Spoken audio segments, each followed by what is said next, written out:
head right now. It was such a flurry during the. I think she's got some stuff related to public health. Man, there's a number of measures. Like I said, it was. That rules meeting, I was locked in because I was trying to get my stuff on. No. I got it. 185 as an example, the veto override of 185. Is that going to get any traction today? Well, it's interesting because that's been a conversation since session started, but Senator Burnett hasn't moved that. So if you notice the first part of session, the reason why it took up most of the morning was a couple of override attempts. One from Senator Tydegui and one from Senator Brown.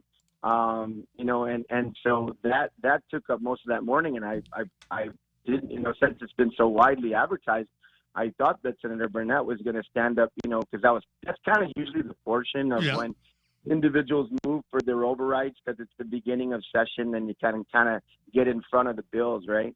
So you want to, make your best case there and see if you can convince people throughout the rest of the session, try to pick up a couple of extra votes to get there. Obviously, if you have 8, you got to try to find 2 people, right? So you want to do that in the beginning so you can, all week long kind of walk around and go, hey, I bought you a nice lunch yesterday. Did that help? So with all of the conversation, there still is nothing. There's no action on it. Yeah, so the thing is that he has to move it. He controls the bill. It's his bill, and so once again, we'll go over this. Any bill that's vetoed by the governor and sent back to the legislature, it has an opportunity in every session, actually every day that session is in. It's always calendared. I think that's maybe sometimes when media gets a hold of what's on the agenda, maybe they read through that, and it's always on the top of the agenda because any senator who's had a bill that's been vetoed can move it at any time during session, throughout the entire session. The only time that dies is when Senate die of the legislature at the end of the term. So you can try 100 times if you had 100 chances. And so, you saw me trying to do that with my emergency powers. I recall. Yeah. And hopefully something will happen with that before this version of the legislature synodize. Anyway, 6:52 in the morning. As I said, WhatsApp started going crazy yesterday afternoon. And for clarity here for the opposition over at the legislature, anybody, and in terms of some of the disinformation campaign that had been floating around, the EPA, the GWA, and Weary have all come out simultaneously and on shared letterhead established very clearly their support for the substituted version of Bill 175. Yeah, they did. I don't know. I don't want to go into the details because I don't really think, I don't know how it happened. But supposedly, I think they still had bad information early on that I had not submitted the bill to CORE for uploading on the website that had the corrected amendment. I had sent that to several, individuals, saying this is the amendment, and I actually sent the amendment and the bill. But I can understand if for some reason they got bad information that, okay, so you presented the, new bill, you presented the new amendment, but is it actually in the drive, and is that what you're going to move on the floor? So I think they may have received some bad information, so I cleaned all that up, and I sent it once again to everyone, and they said, whoa, okay, if this is what actually is going to be debated on the floor, then we need to make sure that we have an understanding that is what we asked for, and that's why they went ahead, and I thank them for it, that they went out and said, yes, this is what we asked for, and this will work. Once again, Ray, for all the hysteria, I purposely narrowed this because I want to be just as safe as anyone else. This really right now, this entire bill really is about correcting the wrong that was done. Like Gina is just a champion on this. She explains this so well. But correcting the injustice that was done when the decision was made to not treat decedent estates as the same as parental. So that's why they really like this amendment. It's very narrow. I send it to you yesterday. Yeah, and it takes care of their concerns on density. It reads, and all 3 signatures are there, Michelle Lastimosa, Miguel Berdallo, and Dr. Wen. We appreciate the considerable time and efforts by the legislature and Bill 175 as substituted on the floor. 24. The substituted version adequately addresses our concerns with the septic system density in unsewered areas within the groundwater protection zone and the northern Guam Lens aquifer, concerns of which were conveyed as part of our previous joint statements released earlier this afternoon. We look forward to its successful passage and enactment. We look forward to its successful passage and enactment. So I cannot, other than just, I don't know, maybe ego, I cannot understand why anybody would stand in offense against this bill now. Yeah, I've been noticing, and I understand it, the in terms of the writing and probably when the press is catching stories. But I've been noticing pretty much the Post has been kind of a day behind on the up-to-date activity. And it's kind of interesting. Senator Perez continues to point out that this could be as low density as 7,200 square feet. That's untrue. I mean, it could have been, but states of the bill still say that. It does not say that. Now it says 9,600 square feet, which all of us on Guam that do property know that we have what we call, Ray, a Guam half acre, a Guam quarter acre, and a Guam acre. Yeah. It's actually a little bit smaller than your general acreage, So basically, 9,600 is a quarter acre. Stateside or whatever else, that might be up to 1,100. I think 4,400 is kind of the official acre. So the idea is that essentially here we have done everything that was asked for, and the thing is that it's like you read the amendment yesterday. Decedent is clearly stated there. Yes. So there's no ambiguity. There's no wiggle room. What we wanted, what I think that what I'm hoping for, Ray, I think there's probably maybe 10 or 12 applications that are stuck. One family was actually, other than the Santos family, one other family was down there when we opened session, and this beautiful little lady, she's up there in age, and she just was begging because she's got an application up there. She's got the same problem. She's got over a quarter acre, Ray. Yeah. She's got over a quarter. What's the density issue then? A few thousand, feet more than even what this bill calls for, right? And she said she's been rejected, and she's in the same situation. She's actually not trying to build a home for herself, well, for the rest of her life, but she's trying to build something for her kids before, she goes to heaven. So the thing is that she said, man, if this passes, I don't care what system I need to put in, I'll put it in. I got my plans already. It's a very modest 2-bedroom home. I can't afford much, but I want to build at least something. But you want to have a bathroom in the facility, and you'd like to make sure that all of that stuff, when you flush it actually goes someplace safe. The Santos Land Act of 2024, hopefully you'll get your vote in on this, and it will become effective immediately upon enactment, signature by the governor of Guam. And your thoughts on her decision on this? Do you think once it gets to Adelup, you've got the support you need?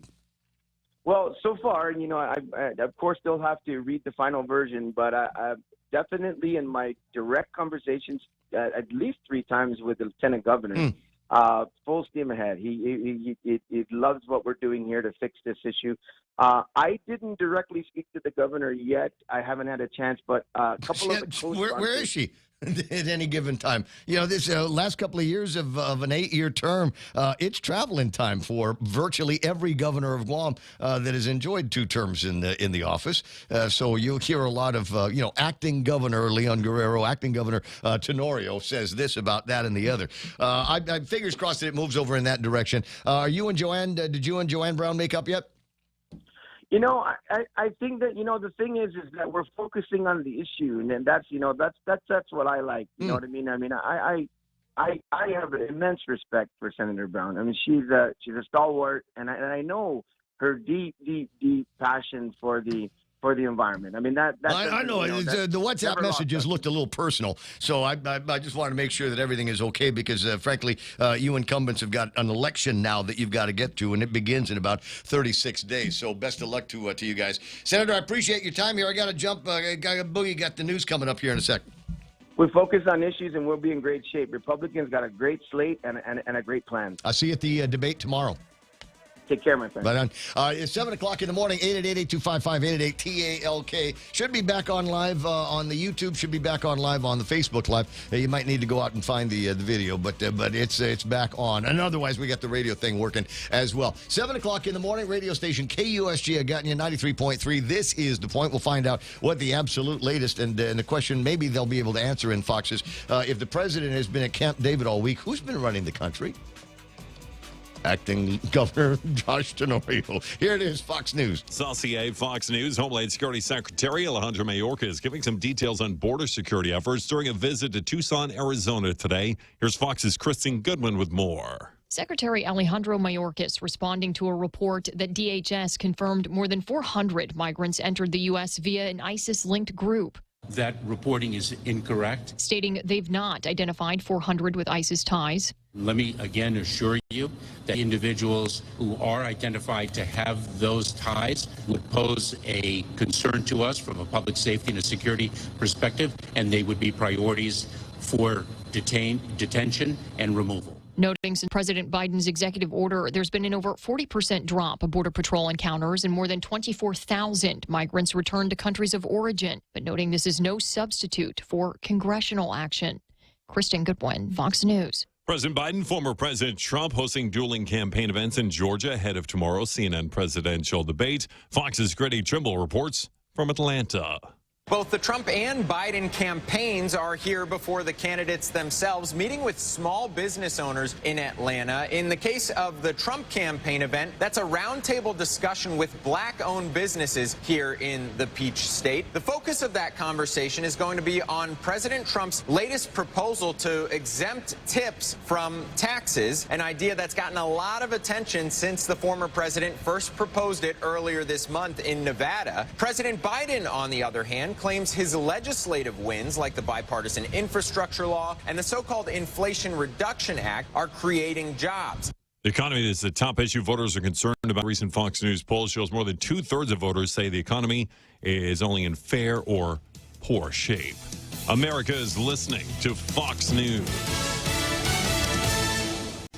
This summer, don't miss out on a hot opportunity. Save big when you upgrade to Docomo Pacific's Business Unlimited Max. Say goodbye to hefty fees and enjoy free roaming in the U.S., Japan, South Korea, and the Philippines. But that's not all. From now until August 31st, save up to $20 a month on payments. A whopping $600 in overall savings. Plus, receive $150 towards mobile accessories. Some conditions apply. Call 688-2677 to upgrade and maximize your benefits this summer.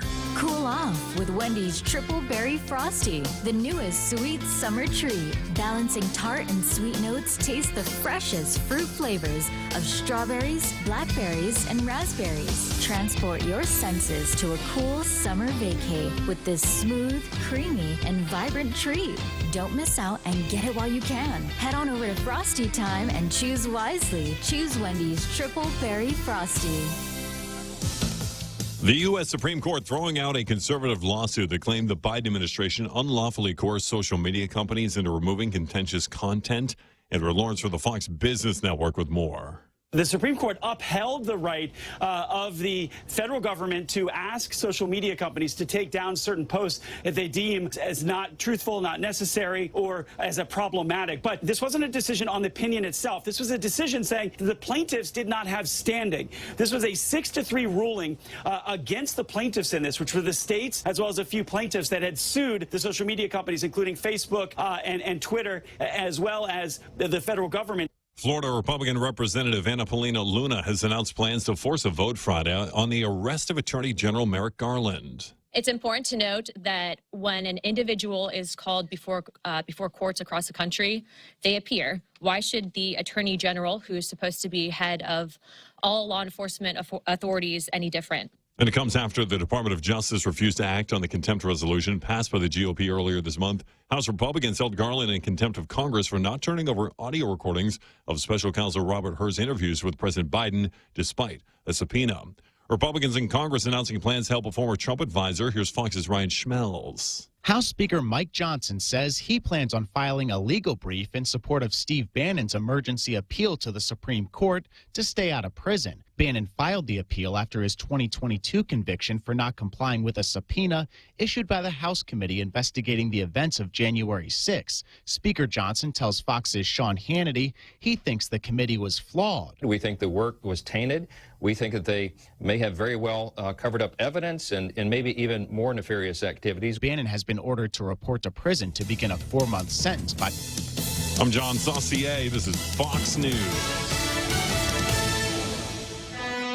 At APL, their expertise and extensive network can help you grow your business and reach out to more global markets. As a responsible carrier, APL is also committed to a sustainable future, whether it's protecting the environment or investing their efforts in giving back to the community. APL's dedicated team in Guam and the U.S. mainland are here to support you. Call 671-588-4651 or visit apl.com.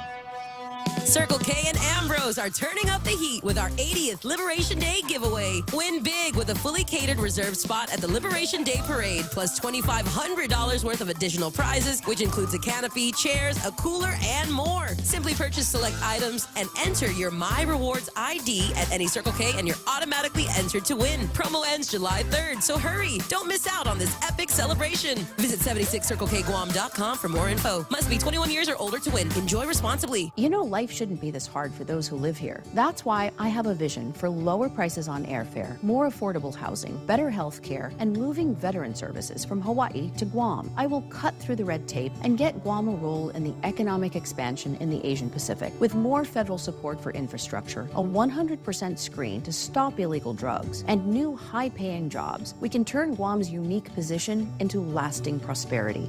I'm Ginger Cruz. I approve this ad, and I humbly ask for your vote. Your 7 o'clock local news is brought to you by AB Risk Solutions. Off at 7:06, I'm Donna DeJesus. Here's a look at your local news on The Point. Finnegodson Elementary School in Dedido has suffered 2 break-ins this month, with the latest discovered at 6:30 yesterday morning. Thieves stole items including laptops, a sound bar, blower fans, and a PA system mixer. Principal Maritas Garcia expressed concern over the repeated incidents, stating the thefts hurt the students. The culprits gained entry by cutting through fencing and breaking doorknobs. Police Chief Stephen Ignacio mentioned that precinct commanders and division chiefs have been instructed to conduct foot patrols after hours. Ed Board Vice Chair Angel Sablon suggested involving the Parks and Rec to enhance school security. An investigation is underway, and anyone with information is urged to contact police or Guam Crime Stoppers. And a man was arrested on drug charges after stopping his car in front of police on Route 16. 47-year-old Frankie Leon Guerrero Sanchez Jr. told officers he heard a strange noise, then claimed the car belonged to the mayor of Umatic, and then later said it belonged to the former attorney general. Officers asked Santos to step out of the vehicle after he continued talking about law enforcement. During a pat-down, Santos threw a glass pipe across the street. Officers found crystal meth in his car. He was charged with possession and released on a $5,000 personal recognizance bond.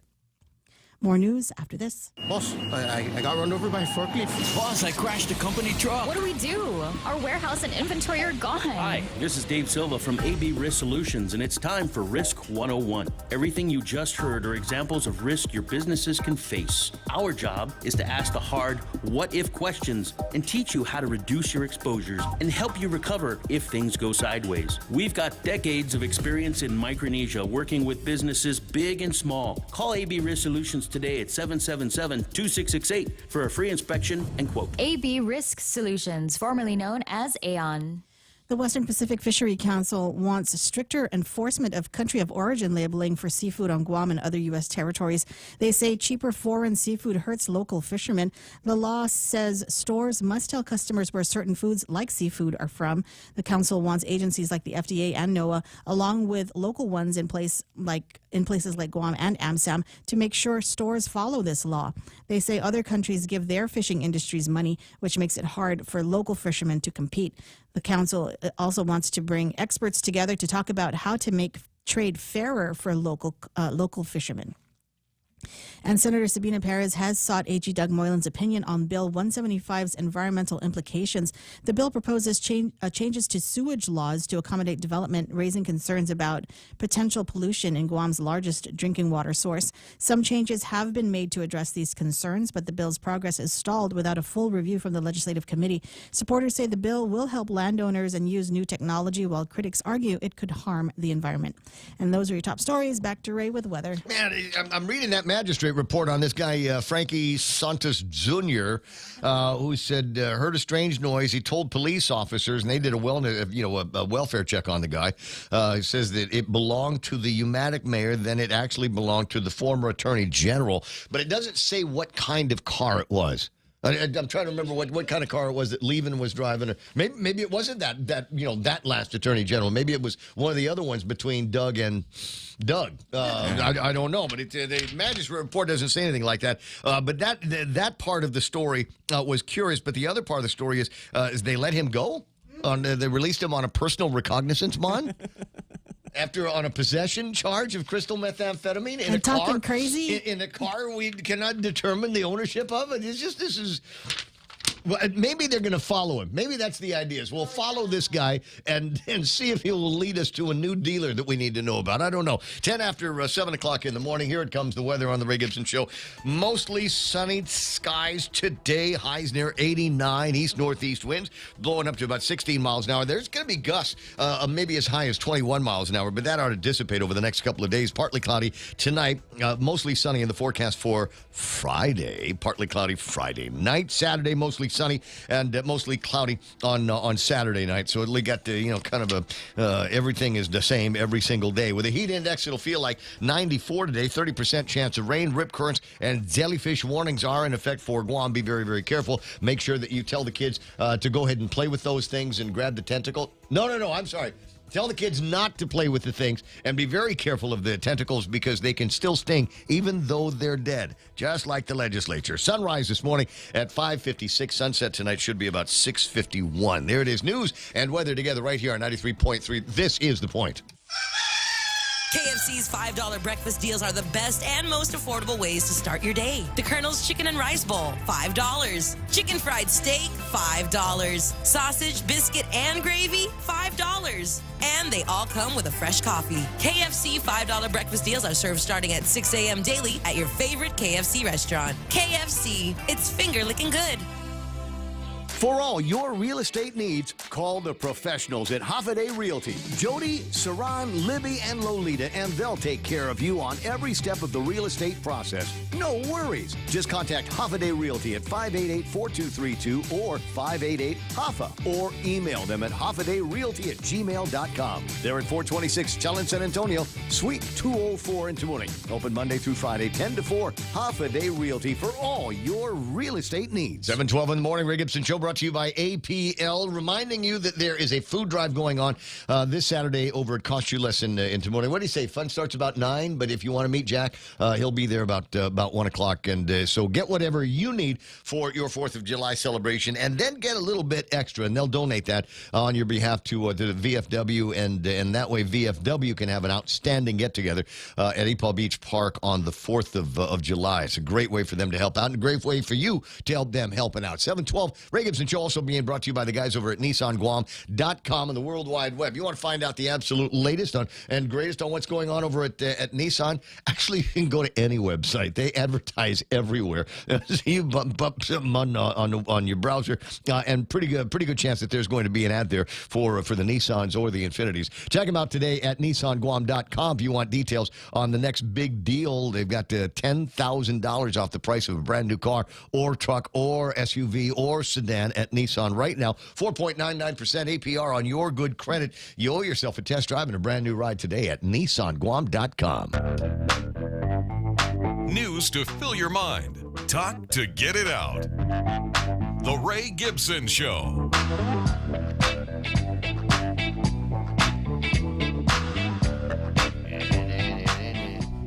So the Assange drama has concluded.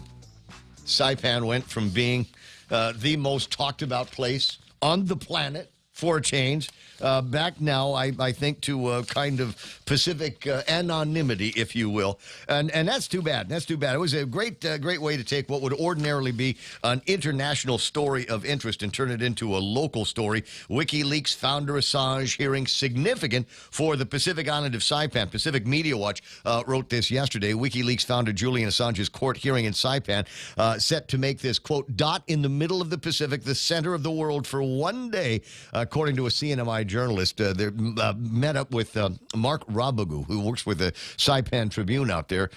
He was in court and said this is a significant moment for Saipan. Not everybody knows Saipan, much less can spell it right. So it's one of the few times in a decade that CNMI or Saipan is put on the map. He said there was heavy interest from the world's media and journalists from Japan expected to be on the island, flying in on whatever it was, whatever kind of transport that they could get to Saipan. It's significant that our little island, this dot in the middle of the Pacific, is the center of the world. Assange was flying in from the United Kingdom via Thailand on a private jet. He said it was not known exactly why the case was being heard in Saipan, but there was some speculation. Mark Rabagu said he doesn't want to step foot in the continental U.S., and also Saipan, Northern Marianas, is the closest to Australia aside from Guam.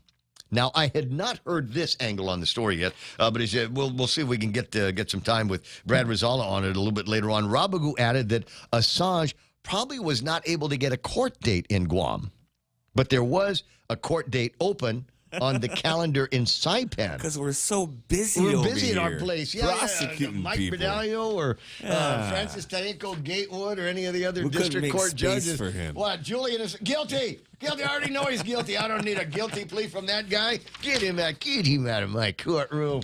Is that what happened? Yeah. I don't know.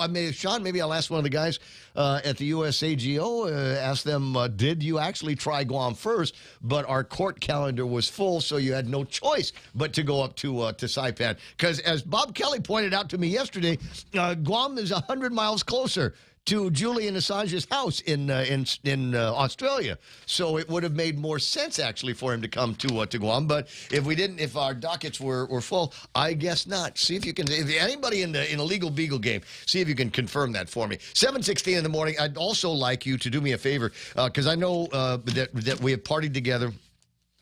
Just infamous kind of partying that we have done in the past, starting at places like Juliana's and the 10-4, Top of the Reef, the Lights, Captains, all of these places, all of these names and memories from places that don't exist anymore, but in our memory. Well, there's an opportunity to relive those memories. There's an opportunity for you to feel young again. Where? When? How much? It'll be July the 13th at Club Zoo, starting at 8:30. Normally, the doors don't open until 9, but we recognize that we're dealing with old farts here. When you start saying you're going to be out until about midnight on Saturday, you start to freak out. Is there any way we can get in earlier? Can we start dancing earlier? Can we start drinking earlier? And the answer is yes. So we'll open the doors a little bit earlier for you at Club Zoo. You can get yourself signed up now. Get your tickets. And I'm noticing that a lot of people are buying tickets in pairs. So maybe you didn't have a prom with the man that you're with now. Maybe you didn't have a prom with the woman that you've got now. You know what? Use this as kind of a second chance prom. Get out there and dance like you would have if it was your prom night. It's $20 plus taxes and fees, and you can sign up and get your actual QR code that will get you into the door at Club Zoo at guamtime.net on the World Wide Web. If you can't sort that out, then just follow me around on social media on The Point and my own page, and then you get all the information that you need, plus groovy new logos and things like that. I'd like to thank the PDN. They've signed up now as co-sponsors of this throwback number 2 taking place again July the 13th at Club Zoo in Tumon. Guamtime.net on the World Wide Web is where you can get your tickets. If you've already got your tickets, I want to say thank you very much. I'm looking forward to seeing you. I actually know some people. The first thing they did was they called Club Zoo and bought themselves a table for the night, and then are going to go to Guam Time and fill in the paperwork. Well, whichever way you do it, we'll be looking. You don't need a table. You're going to be dancing all night. Darryl Lazam on the ones and twos. I'll watch your table. You're going to want to stay on the floor because that's the only place where we're doing the money drop. I'll watch your purse. There will be hundreds and hundreds and hundreds of dollars that are going to be floating down from the very top of Club Zoo onto the dance floor. And last I heard, there were people that paid for their entire night by picking up some bills here. 7:19 in the morning, and that's enough of that. Let's take a look at what's going on in the markets. I'm most concerned with what's happening in the international. The Forex numbers here. More on that in a second. Let me just scooch up and see who the big winners were. Do I have any news on the Dow and the NASDAQ and the S&P? Everybody is up. Wow, that's a change. We got the markets are all up. S&P 500 up by about 9. I got the NASDAQ picked up about 90, and the Dow Jones Industrial Average picked up about 16 points here. So the big winners, the NASDAQ. Check on them in just a second. FTSE is down by 22. Great day in Japan for their markets. The Nikkei is up by 493. I wonder if there's a connection there between that market going up and their exchange numbers getting wildly weak against the dollar. More in a second on that. Hang Seng Index up by almost 17 points or so. Shanghai is up by about 22.5. The VIX is down, and the DAX is down by 22 points or so. What did I say? NASDAQ was the big winner today. Led up by MongoDB Inc., Tesla, Amazon.com, Datadog, and Dexcom. Actually, it's odd that Tesla is up, considering the amount of bad news that has been floating around about Tesla. Did you hear the latest on their cars? Yeah, they're having glitches in the electrical system. So they've got the big battery, right? Yeah. That drives the direct drive motor that goes on and thing. But they've got another 12-volt battery that kind of sees to all of the other stuff unrelated to the big battery. They don't try to run the engine off the 12-volt. But what happens when that battery goes down is you can't get out of the car. You're locked in there. You're locked in. The windows don't roll down, and you can't open the doors.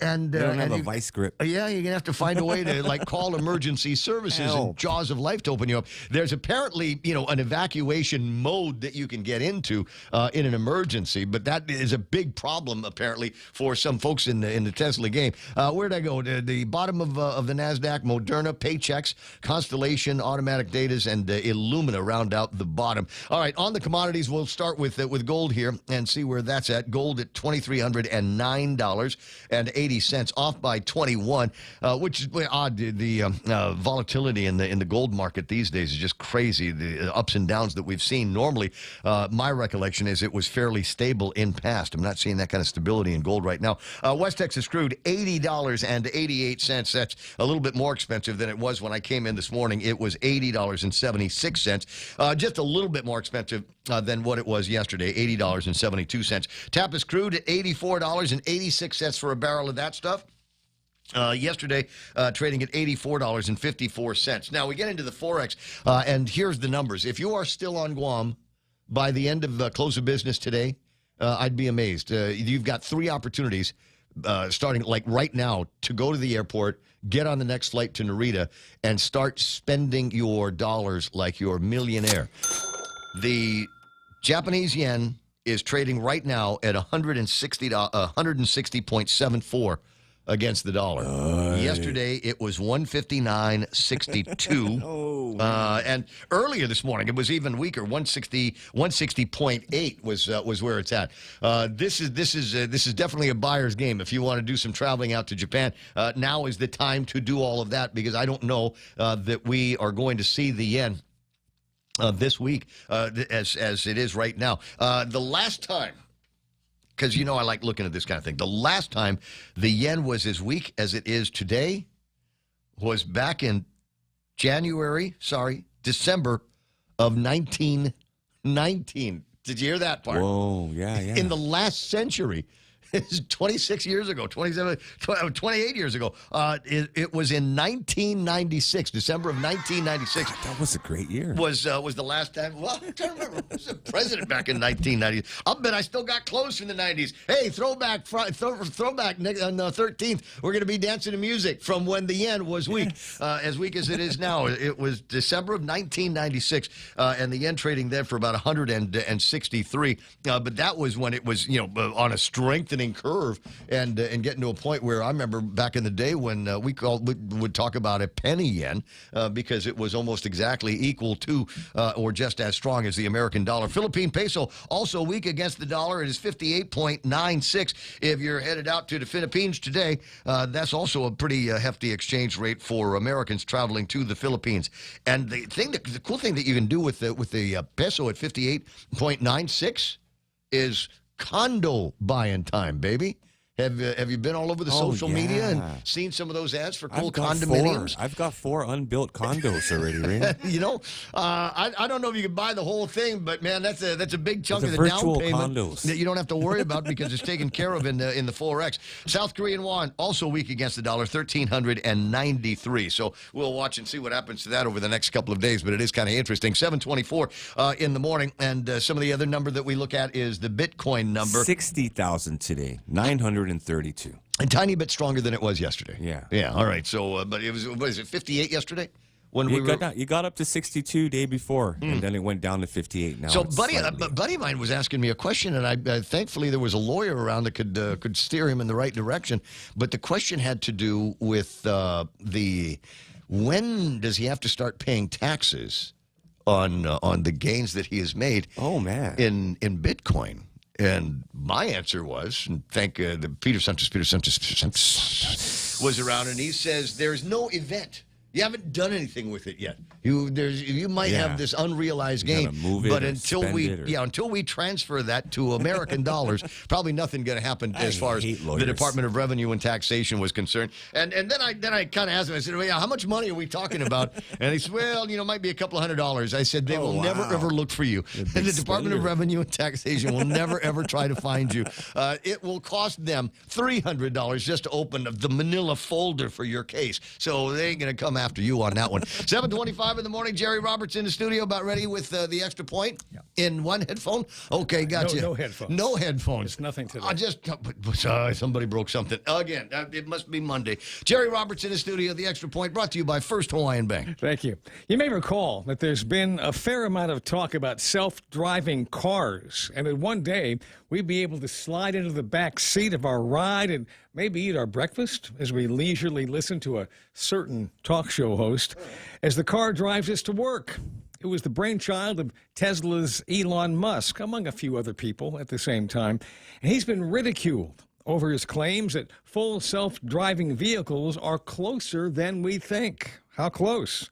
Well, for Musk's critics, they might want to cover their ears, because we'll ponder that question along with whether Guam will be a part of all this. It's coming next on The Extra Point. New benefits are taking flight. Instead of 2 times miles, the United credit card from First Hawaiian Bank is now introducing 3 times miles on every dollar spent on United tickets purchased through United ticketing channels. Apply by August 31st, 2024, and if approved, you can earn 35,000 miles when you spend $1,500 within the first 3 months. Get on board with the First Hawaiian Bank United credit card. It all starts with yes. Terms and conditions apply. To learn more, visit a First Hawaiian branch or go to fhb.com/United. At APL, their expertise and extensive network can help you grow your business and reach out to more global markets. As a responsible carrier, APL is also committed to a sustainable future, whether it's protecting the environment or investing their efforts in giving back to the community. APL's dedicated team in Guam and the U.S. mainland are here to support you. Call 588-4651 or visit apl.com. Elon Musk had popularity that seemingly knew no boundaries. He was universally hailed as a genius by just about everybody, including both Democrats and Republicans.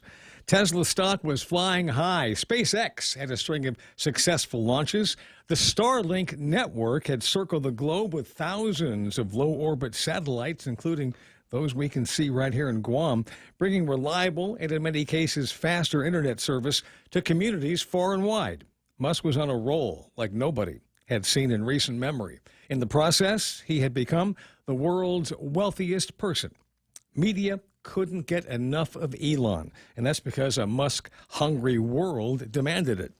Then he bought Twitter and proclaimed that he would protect free speech. And in the eyes of millions of liberals, he became an enemy of the people. However you feel about Elon Musk, he is a mere 6 weeks away from pulling back the curtain on what he claims will revolutionize personal transportation. On August 8th, Robotaxi will be formally introduced as Tesla's entrant into what is termed the autonomous ride-hailing market. If you're familiar with Uber, Lyft, and Grab from your travels or living elsewhere, Robotaxi will be just like them, with one slight difference. There's no driver. You summon the ride via an app, the car drives up, driver's seat empty, you get in, and the car accelerates and off it goes. You don't have to tell it where to go, it already knows. You don't have to pay, you already did. The vehicle will get you to your destination, you get out. That's it. Tesla's FSD, that's full self-driving software, now in beta testing, is the backbone powering the Robotaxi's capabilities. This advanced system can already handle tasks like lane changes, stop sign recognition, and highway entry without direct driver input. Is it going to freak people out the first time they catch a robo-ride? Well, my bet is that everybody will have their eyes glued to the road to watch the vehicle go through all the decisions and adjustments that a human driver would. Now it's time for a little speculation. Will the Robotaxi come to Guam? I understand there are Teslas on the island, though not many, and the Starlink service is also available here. We know that. We also have a number of charging stations. That means the basic components are in place. So let's get to some details. The fundamental concept is that you, the Tesla owner, would make your vehicle available for ride-hailing during the hours that you're not using it. It will be activated through the Tesla software system over the internet. Somebody wants a ride, the system scans the network for available cars, and yours is selected. It's in the driveway at home. The car starts up and drives away. It's not being stolen. It's being accessed by the network. Okay, it completes the ride, and the fare is deposited into your bank account. Then it catches another fare, or just comes back home and parks itself. Sounds crazy, doesn't it? It's here. What does the soft system like this cost? The FSD software that controls the vehicle, it's priced at a retail level of $15,000 if you buy it outright. But a lease of the system will go for somewhere between $100 and $200 a month. That sort of changes the equation for a lot of folks. For most people, affordability will not be an issue. Maybe you're thinking, hey, what about the insurance to cover self-driving cars? Good question. It's not yet a settled issue, but it will get there. Plainly, experts say, and among those is Warren Buffett, who happens to invest in and own insurance companies. If FSDs result in fewer accidents and fewer claims, insurance rates are going to come down, not go up. Now, is there enough income potential to buy a Tesla, get it to Guam, and do this Robotaxi thing? Musk says the FSD taxi service is expected to allow the average Tesla owner involved in all this to earn up to $30,000 per year. Keyword, up to, yeah? Okay, so by adding their vehicles to the ride-hailing fleet, they can have a chance to make some side hustle money.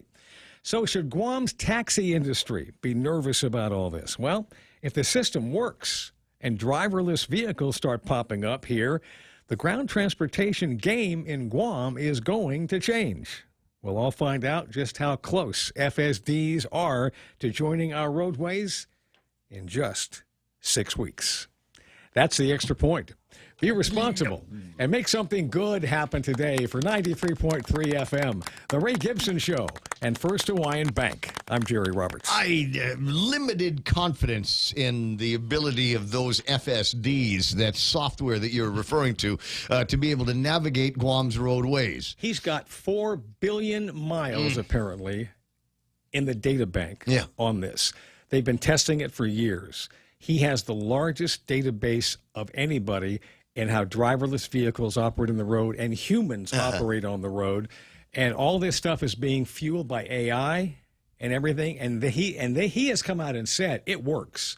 And now other people are saying, yes, it works. There's been a few flaws. There's been a few accidents. But the point is, what they're saying now is that they've turned the corner on this. and that the vehicles in tests, they're not banging into things anymore. I mean, they're getting people to where they need to go. It's just, are you going to be comfortable with sitting in the back seat of a car going 75 on a freeway? That's really what it gets down to. And right off the bat, like I say, people are going to be like this, right? Yeah. But after they've taken 4 or 5 rides or something, and I mean, they're going to be okay. And I mean, you think about it, what's really going to stop this from happening? And I mean, governments, yes. Governments could. Biden, in his infinite wisdom, they had an EV summit recently. Now, Tesla owns the EV market worldwide, basically 60, 70% of the market. Till the Chinese start dumping. Well, guess who wasn't invited to Biden's EV summit? Musk. Yeah. Because of his free speech business and the X and Twitter. So because of that, Tesla was excluded from all that, and Musk came out and said this is silly. I mean, with our position in the industry, we're not invited to come into this thing. So, I mean, politics could get in the way, certainly. But barring that, from a technology standpoint, it appears that this is going to happen, and it's going to happen a lot faster than people thought. Wow. All right. Worth looking at, but the numbers are starting to come in, though, and EV sales are down for a variety of reasons. Okay. This story here from the New York Post, nearly half of American electric vehicle owners want to go back to gas-powered cars for a variety of reasons. Well, however, we're not talking about... We're talking about a car that makes you money on the side. Yeah. Right? A lot of people are going to go for that. Well, just buy that and have your own gas-powered car for your own self, but buy that you could participate in a 24-hour-day, 365 hustle. Okay, now, of course, if 1 billion Teslas are sold, then they're all doing robo-taxis, well, that floods the market.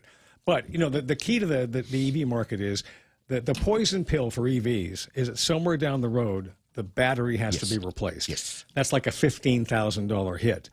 But if you're making $15,000, $20,000 a year by having your car go on the road and give rides, you're not going to care about that at some point.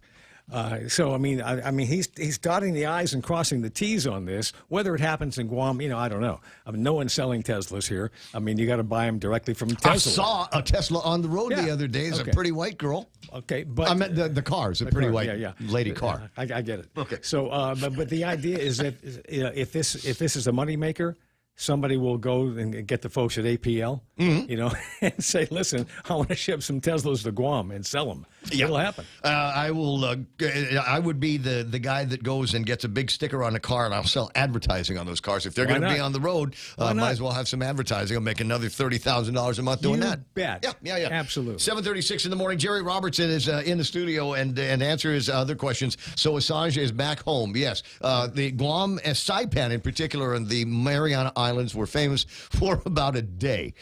That's it. We've gone back to being a Pacific Anonymous with what's his name, Assange, heading back home. Some days that's as good as it gets. So Mark Robigu, journalist up in Saipan, and we'll get Brad Rizala on before too much longer. Mark Robigu is suggesting that he was originally supposed to come to Guam, but they didn't have a court date available. They had one up in Saipan. So that's why he went there. So I'm going to see if I can trace the veracity of that particular story, because it could have been Guam.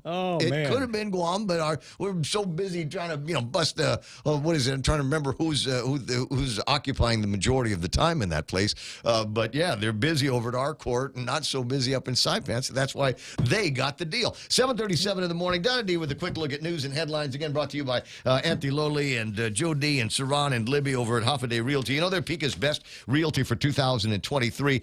You might want to put a note on that to remember to nominate them for Pica's Best Realty for 2024. Nominations begin, I believe, tomorrow. Get a phone call in, 588-4232. News here also being brought to you by Burger King with the mozzarella fries. Get some Mott's fries, 4, 8, 12 pieces at BK. You rule. Now with the news and headlines, here's Donna D. WikiLeaks founder Julian Assange pleaded guilty in Saipan to a charge related to leaking classified war documents. He served over 5 years in a UK prison and is now free. Assange says the leak was protected by free speech, but he accepted the plea deal. He's back in Australia and is barred from the U.S. Meanwhile, Giltinan Ramangmo and Paul John Cruz will go on trial on July 17 in the death of their 1-year-old son. The child died from battered baby syndrome. Prosecutors say the mother initially blamed an accidental fall, but the father told investigators she punched the child. Witnesses will be coming in from off-island for the trial.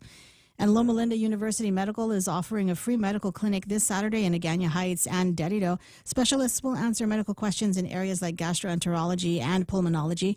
There will also be free food samples and info on health programs. The clinic is at the Agana Heights Gym and the Dedido Senior Center. And those are your local headlines. Back to Ray. All right, a couple of things here on screen. The video of Julian Assange leaving the courtroom in the CNMI, the district court in the CNMI, just yesterday. You can also make out the back of Brad Rosales' head as the camera is panning in and out of the place. Is Brad on the line? No, that's Tim. He wants to talk about EVs. Oh, I can do that. 20 away from the top of the hour. Buenas and half a day. Tim, welcome to the program. Hey, Ray. How you doing? I just want to start off by saying I hate you. Oh, no problem. Get in line. My God, you talk about junk drawer the other day, and I was like, okay, I want to check mine out, but mine's a closet. I've got a room. I've got a junk drawer in the kitchen. Homeless junk is what I like to call it. Well, mine's find a way to the dumpster, so I've been filling up the dumpster. But I called about Tesla. Yeah. So 2 years ago, I actually went to visit Elon and try to work a deal to sell Teslas on Guam. I mean, after all, it's 30 miles, 8 miles wide. You know, you could run a Tesla an entire week on one charge. Tesla is 100% fully corporate owned. There are no dealerships. Nothing that you buy from Tesla comes from a second party. It all comes through Elon. That's the reason why he's rich, because every penny spent on a Tesla is spent through Tesla. Yeah. Not much room in the vertical chart, huh? It's just equipment, me. That's it. Cool. And you can't. There is nobody that can open a Tesla even to resell. If you try to resell a Tesla as a business, he will come for you. He will find you. I can't disagree with that. If that's helped to make him among the richest guys in the whole wide world. I will admit though, you know, it's kind of interesting to live in the world of Elon Musk and his products. That we've got a Starlink device, and Donna the other day was complaining that she couldn't log into the Starlink device, and I tried to log into the Starlink device, and my partner tried, and then the IT Kuya tried, and we worked about everything and couldn't get into the device. It was there, we could see it, but we weren't getting any data out of the thing. And it got a little bit frustrating because I couldn't, there's no 800 number, there's no local number that you can call and yell at somebody to get the thing fixed. And that was a little bit frustrating, and I imagine that maybe there are Tesla owners that wonder about the same thing. If there's no dealership, where do you go in order to replace a part or a battery or the radio? What happens there? And the other thing is that with the Starlink system, there's something seriously wrong with the Tesla Corporation. Why is it that Jigo and in Iran, you can purchase a Starlink system and you can have it shipped to Guam, but if you live in Tamuning, oh, no go. No. You're not in our system. Yeah. We can't cover you because we don't have coverage in that area. We don't have coverage in Central Guam. And I'm like, wait a minute. Starlink, Guam is only 30 miles long, yet the north and the south is inside your satellite coverage, but not Central Guam. How is that possible? What's crazy? But okay, so in your view, a self-driving Tesla car, could it work on Guam? I mean, I'm thinking about places where the instructions are so bizarre, the Koreans will pull over in the middle of traffic. As an example, the intersection of Route 4 and Marine Corps Drive, where, you know, if we follow the logic of every other intersection on Guam, you should be able to stop in the inside lane on a Marine Corps Drive and make a left-hand turn against traffic onto Route 4. You can't do that. You've got to go to the outside lane, make the way around the loop, and that's how you get on Route 4. Would that not confound, I think, the software device behind the Tesla? Or just consider a Guam driver. There is no software or no algorithm that can compensate for the logic of a Guam driver. I think that might be its ultimate downfall. Otherwise, it was a great business plan, but it didn't factor the Boonie Dog drivers that we're surrounding ourselves with every day. 7:43. Tim, I got to run. I'll talk to you later. Very well. 888-8255-888-TALK is the telephone number. And one other note here. Somebody had pointed this out to me as I was playing this video a second ago. Again, it's the video of Julian Assange who's leaving the courtroom in the CNMI, getting back into his white SUV and presumably taken back to the Guam International Airport, Saipan International Airport, where he got back on his rented jet to fly down to Australia. He's an 8-footer. He is number one. Yeah, that's a tall guy. That is hard to miss in the room. But number two, who's that shorty? Who's the shorty in the picture with the grape-colored outfit? Still looking for a man. The little girl there going, hey, hi, who are you? What newspaper is she with? What journalist is that? I'll leave that up on the screen, and maybe Brad will know who she is. Is he still going to call in? He's going to call in soon with the debrief. All right, 7:44 in the morning. We'll take a look at traffic next. Guam Regional Medical City, the island's leader in specialty services, now provides Guam's only rheumatology care. GRMC welcomes Dr. Jirapat Tirakanok, a double board-certified rheumatologist who specializes in the care of rheumatoid arthritis, gout, lupus, osteoporosis, and more. Take the next step towards relief. Call GRMC's referral office at 671-633-GRMC. That's 671-633-4762. Di ang inyong bangko na tapat sa serbisyo. Kulay na kaibigan na handa para sa inyo. Ang bangko ng kinabukasan, laging maaasahan. And Pacific, where others took branches, we place through.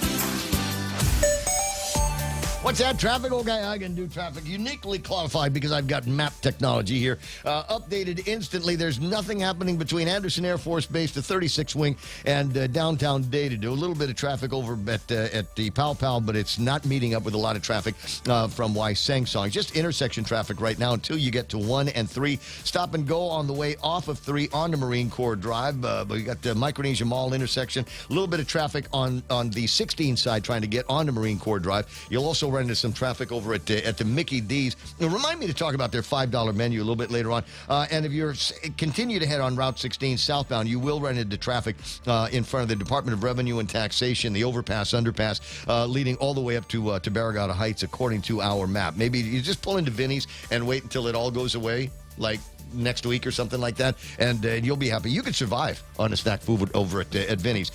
You go southbound to that, 8, 10, and 16, running fairly clear right now. Don't see any major traffic from Daytado into Upper Tumon, Tamuning, and into the downtown Agatinya corridor. Things are looking pretty good out there. Do not have any word on any speed enforcement on the roadways yet. Did you get any calls on that, Joe? No. All right, go ahead and speed. Go right ahead. Yeah, test it out. Test it out. In fact, close your eyes, just like you're driving a Tesla. At least with the FSD.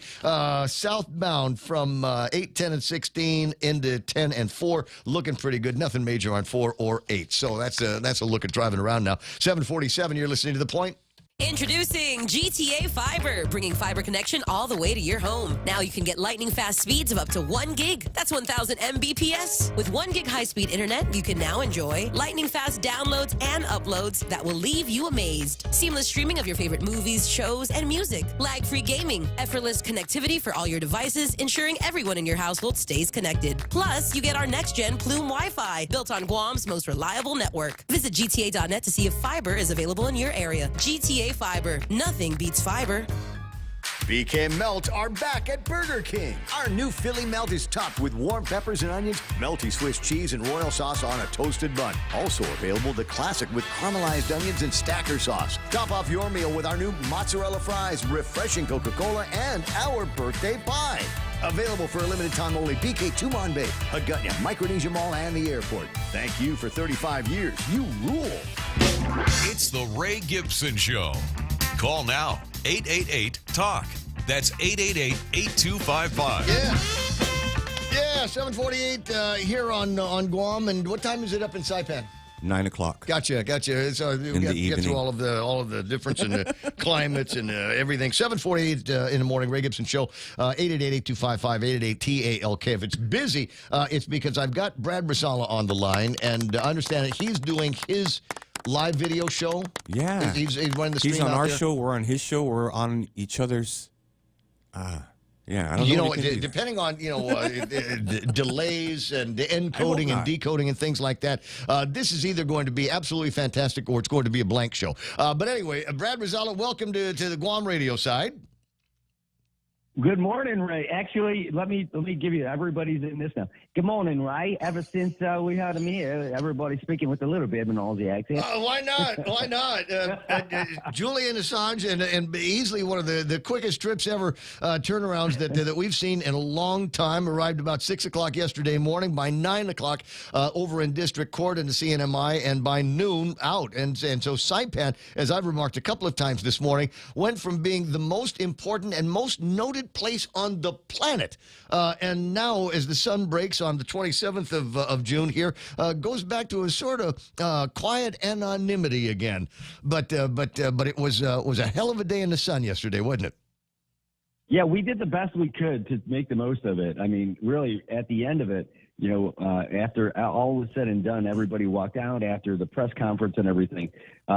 MVA was out there. I saw one of the marketing reps from MVA with the hatch open on the back of her SUV, full of MVA bags, handing out all kinds of gear for the CNMI to all the visiting media members. It was really pretty cool. Yeah. Well, I mean, that was a question that had come up multiple times yesterday, even after my program had ended, was, what is the MVA going to be able to do here in this very short amount of time to make sure that, they are face forward, front forward with the hospitality of the Marianas, especially the unique brand of hospitality that you only get up in Saipan. And I'm glad that they were able to come up with a plan.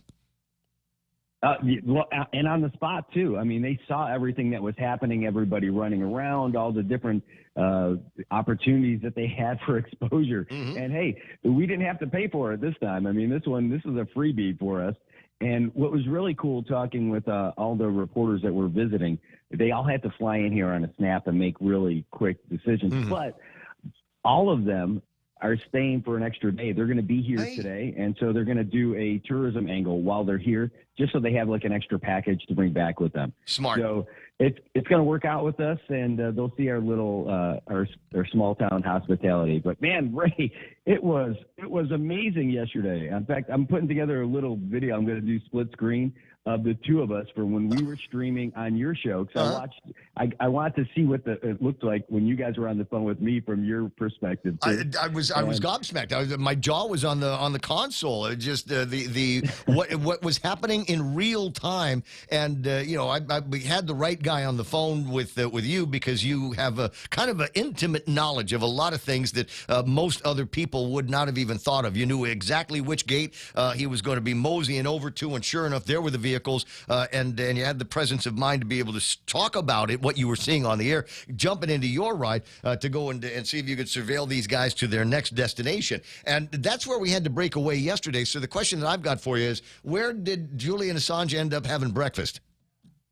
So great question. So we got into the motorcade. We linked up with them again on the road. And we found them because I knew they went back the other way. And I'm like, if they're going that way, we should be able to catch them the other way. And we did, right when they turned down to John Monsignor Guerrero, going down the hill by NMC. Yeah. And they took a right going up Middle Road, going up north. So I'm like, all right, I bet they got a room at the Crown.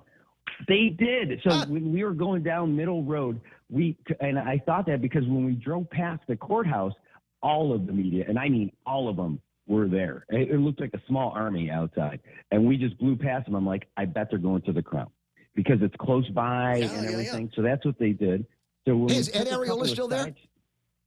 Yes, he is. Awesome. So okay, one of these. All right, next call. We'll see if we can. So what kind of, did he get a suite? Did he go and swim in the pool out in the back? Did he go and walk across the beach at Crown? Is as good, if not better, than the beach at the Crown on Guam. They're great. They're both great facilities and super great signatures for both of the hotels. So I'm so glad that he had an opportunity to maybe dip his toes in the kiddie pool over at the Crown Place. So they just stayed there for a while until it was time to go to the courthouse. Yeah, so it was a really brief stop. So we got there just before they did because we took a quicker way there, and we were waiting for them when they walked into the hotel. And this was the big thing because we got the first shots of him, got the first questions for him, and he gave us a little nod, gave us a little eyebrow raise and smile and all that. But he didn't. He didn't. I've not seen any video of him actually talking to anybody. The courthouse. There's a full minute video of him coming out of the courthouse, and all of the journalists. In fact, I thought I could hear your voice in there shouting out questions to him, to which there was no response. He got quiet and got in the car. Yeah, so one of the questions I asked two of his legal counsel, two members of his legal counsel came out and gave a press conference, and one of the questions I asked and was answered was, will he be speaking? And they said, no, he won't. But when he did come out, I asked him, how does it feel to be a free man? And I've got a couple different camera angles on it where he and really quietly said, good. And that was it. Went back into the car. But you're right. He didn't say anything, went back into the car, and he was on his way. Now, in the court itself, while we sat through the whole thing, he did speak quite a bit and made some pretty big statements, and it would be great to get some more stuff from him. But, he asked, it's really interesting paying attention to how he answered the questions and what he was saying, his body language and what he was into, and how, when they answer a question, it doesn't sound like you're getting a real straight answer. Like, did you sign this? Oh, I signed something like that. I signed something that looked like that. Yeah. But so it doesn't sound as definitive. But then the questions that he actually locked in for and said that he did. In fact, I'm scrolling through my notes as we're speaking. Yeah. By the way, I didn't realize he was only 52 years old. Young man, tall guy, tall drink of water. But yeah, that occurred to me was that when I was talking about it with Jerry Roberts yesterday, was that he is a surprisingly young man considering everything that he has gone through and the adventures with WikiLeaks that he was in his 40s when all of that got started. Could you detect a little bit of a rapport that had developed in the short time that Julian Assange was in front of Judge Menglonia? Oh, absolutely. And I mean, there were a couple of lighter moments in there. Chief Judge Menglonia, she's got the perfect demeanor for a judge. She doesn't get animated. She's very, very methodical. And in fact, she's explaining everything all the way down. And that's her regular procedure.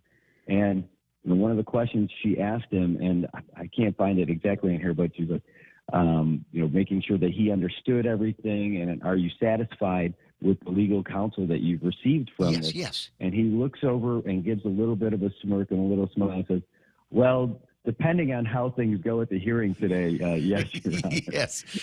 There was that, but there was a line that she gave, and I can almost see her smiling as she said, I think you will leave here a free man, or something along those lines. Yeah, in fact, hold on. Give me a second to scroll. It's one of the last things I wrote down. Yeah, I think that was quote-worthy. It was at the end of what she was doing, and when she was explaining, this is the last thing. She said that where is it? She didn't have this. Oh, yeah, were this unknown, this is her now giving her sentencing. She said, were this unknown, I would not be so inclined to grant this agreement. If this was 2012, without the benefit of what I know now, that you served in one of the harshest facilities in the UK, and that there are no personal victims here, there was no physical damage to anybody, and the dissemination of the documents did not result in any physical injury. If this was 2012, I wouldn't have granted this, but now that I know this, I would. And it's clear that the executive branch made its decision. The court doesn't determine the charge, but it appears that in your 62-month sentence that it was comparable and proportionate to what Chelsea Manning received in prison time and your overall 14-year ordeal, and that the comparison of your UK detention is fair and reasonable. So for these reasons, I'm sentencing you to time served, and you will be able to walk out of this courtroom today a free man. And that was it. And there was a bit of, she also, in the last part, to talk about the rapport, his birthday's on July 3rd. And she said, well, this is an early happy birthday to you.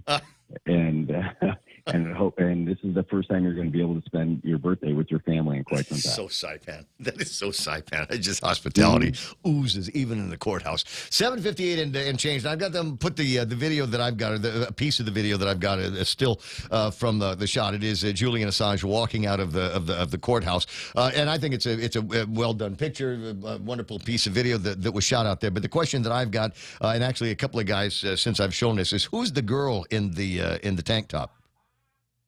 That is Pipit Ball. She is. She represented the CNMI in weightlifting, like powerlifting competitions and everything. Oh yeah. So was she just a regular old citizen, saw what was going on over at the courthouse and decided that she was going to jump into the shot? Yeah, and she was not alone. I'm telling you, the notable people who were there. I'm looking at my notes again. There were lawyers there. There were people from the Attorney General's office, doctors. There were a judge who just retired, a candidate for a local House of Representatives, a DOC commissioner, the Saipan Hash House Harriers were there, a psychologist, FBI special agent. Yeah, I mean, there was all kinds of folks. And again, these are people who just took an interest. One of the guys who was granted the title of persona non grata by the legislature, he was there. He didn't get inside, but he was outside. And in fact, one of his questions in the press conference was, do you think, will you be pursuing the Trump administration for a full pardon? And then that is when the legal counsel is like, okay, thank you, everybody. Right. More later. We'll see. Closing in on 8 o'clock in the morning. Brad, what a terrific guy is. Supercharger. Tell everybody whose name I mentioned or I brought up in the call. I said hello. I'd love to get up there and see you guys and dip my toes in the pool over at the Crown and go hang out at the beach side of the Crown. So tell Ed I said hello and tell the bodybuilder one of these days. I hope I get a chance to see you back on Guam sometime soon. We'll try to return the favors. Hey, she even rides a motorcycle. I'm telling you, she's a firecracker. She can pack me. She can pack me. 8 o'clock in the morning. I got to let you run. You have a great rest of the day. Time to break into Fox News on the Point. Leaders Barbershop Roundtable with people like Congressman Wesley Hunt and Congressman Byron Donalds, who got a call from the former president during the event. They asked him if the CNN presidential debate moderators will be fair Thursday. Probably not, but it would be very good for CNN to having a lot of ratings problems. Now, Biden campaign surrogates spoke in the Georgia Capitol building, including former Republican Congressman Adam Kinzinger. As you all know, I officially endorsed President Biden today. Former Capitol Police Officer Harry Dunn and others were more focused on criticizing the former president rather than talking about President Biden. There's nothing more crucial than defeating Donald Trump. Jessica Rosenthal, Fox News. Tune in to Fox News Democracy 24 special coverage of the CNN presidential debate simulcast tomorrow at 9 p.m. Eastern. 5 people have been charged with trying to bribe a juror in one of the country's largest COVID fraud cases. The 5 defendants from Minnesota were on trial in connection with the theft of more than $40 million from a federal program aimed at feeding kids during the pandemic. The U.S. Attorney's Office and the FBI said during the trial, a juror was offered a bag filled with $120,000 in cash. Now the defendants are each charged with 1 count of conspiracy to bribe a juror, 1 count of bribery of a juror, and 1 count of corruptly influencing a juror. 2 of the 5, Abdiaziz Shafi Farah and Abdimajid Mohammed Noor, were convicted in the fraud trial earlier this month. Fox's Jill Nato. Bolivia's newly appointed military chief has ordered military units in the capital of La Paz to return to their barracks after an attempted coup. America is listening to Fox News. Hey there, party people. It's me, Ray Gibson. Get ready to rewind the clock and groove to the beat to yesteryear. The Throwback Part 2 is back and better than ever, bringing you all the hits that make you feel young again. Join us Saturday, July 13th at Club Zone Nightclub in Tumon as DJ Daryl Izama spins the ultimate throwback playlist. The 70s, 90s keep you on the dance floor all night long. Plus, we're doing another incredible cash drop and some great throwback t-shirts. Don't miss out on the nostalgia trip of the year. Grab your friends, dress to impress in your retro best, and dance the night away at Throwback Part 2. Doors open at 8:30. See you on the dance floor. Get your tickets now online at guamtime.net. They're $20 plus taxes and fee, but it'll be more at the door, so get it online now. Throwback Part 2, brought to you by the local grindhouse in Barragata, 76 Circle K, BBG Automotive, and the stations of choice broadcasting. Throwback Part 2. Relive the memories on Saturday, July 13th, 8:30 at Club Zoo in Tumont. Be there or be square. Outgoing Dutch Prime Minister Mark Rutte is the next Secretary General of NATO. His appointment comes after his only rival, the Romanian president, announced last week that he had withdrawn from the running. The 57-year-old Dutch leader takes the reins of the 32-member military alliance October 1st. He replaces Jens Stoltenberg, who held the position for a decade. The two-time Prime Minister of Norway praised his successor, posting on X, calling Rutte a strong leader and consensus builder. Rutte already looking ahead. Decisions we can take at the NATO summit which give a clear signal to Ukraine that their future is firmly within NATO. The summit is next month in Washington, D.C. CJ Papa, Fox News. Kenya's president says he won't sign into law a finance bill proposing new taxes that prompted thousands of protesters to storm Parliament on Tuesday. One of the world's biggest automakers investing billions in an electric vehicle company. Volkswagen will pour billions of dollars into electric vehicle maker Rivian. In exchange, VW will be able to use Rivian's technology in its own cars. The initial investment will be $1 billion, followed by $4 billion more if a joint venture between the two companies gets off the ground. Rivian's based in Irvine, California. Its SUVs and pickups are made in Normal, Illinois. Ford was an early investor in Rivian, but eventually pulled out. Volkswagen doesn't have a significant SUV or pickup business, so it doesn't compete with Rivian for those models.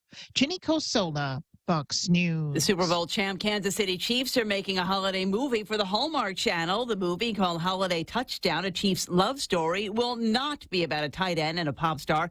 It's about a family of lifelong Chiefs fans hoping to be chosen for the team's Fan of the Year contest. I'm Lisa Lacera. This is Fox News.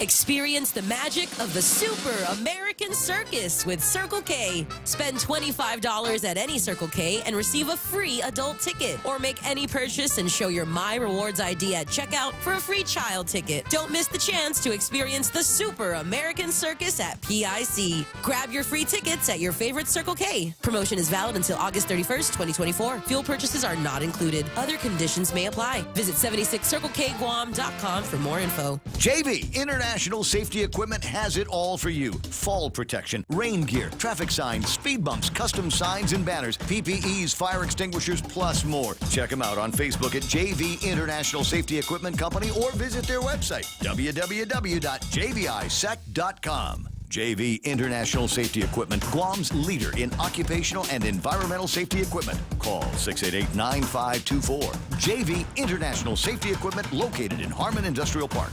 Half a day. Kim Anderson from Security Title here to share some behind-the-scenes functions of a title company.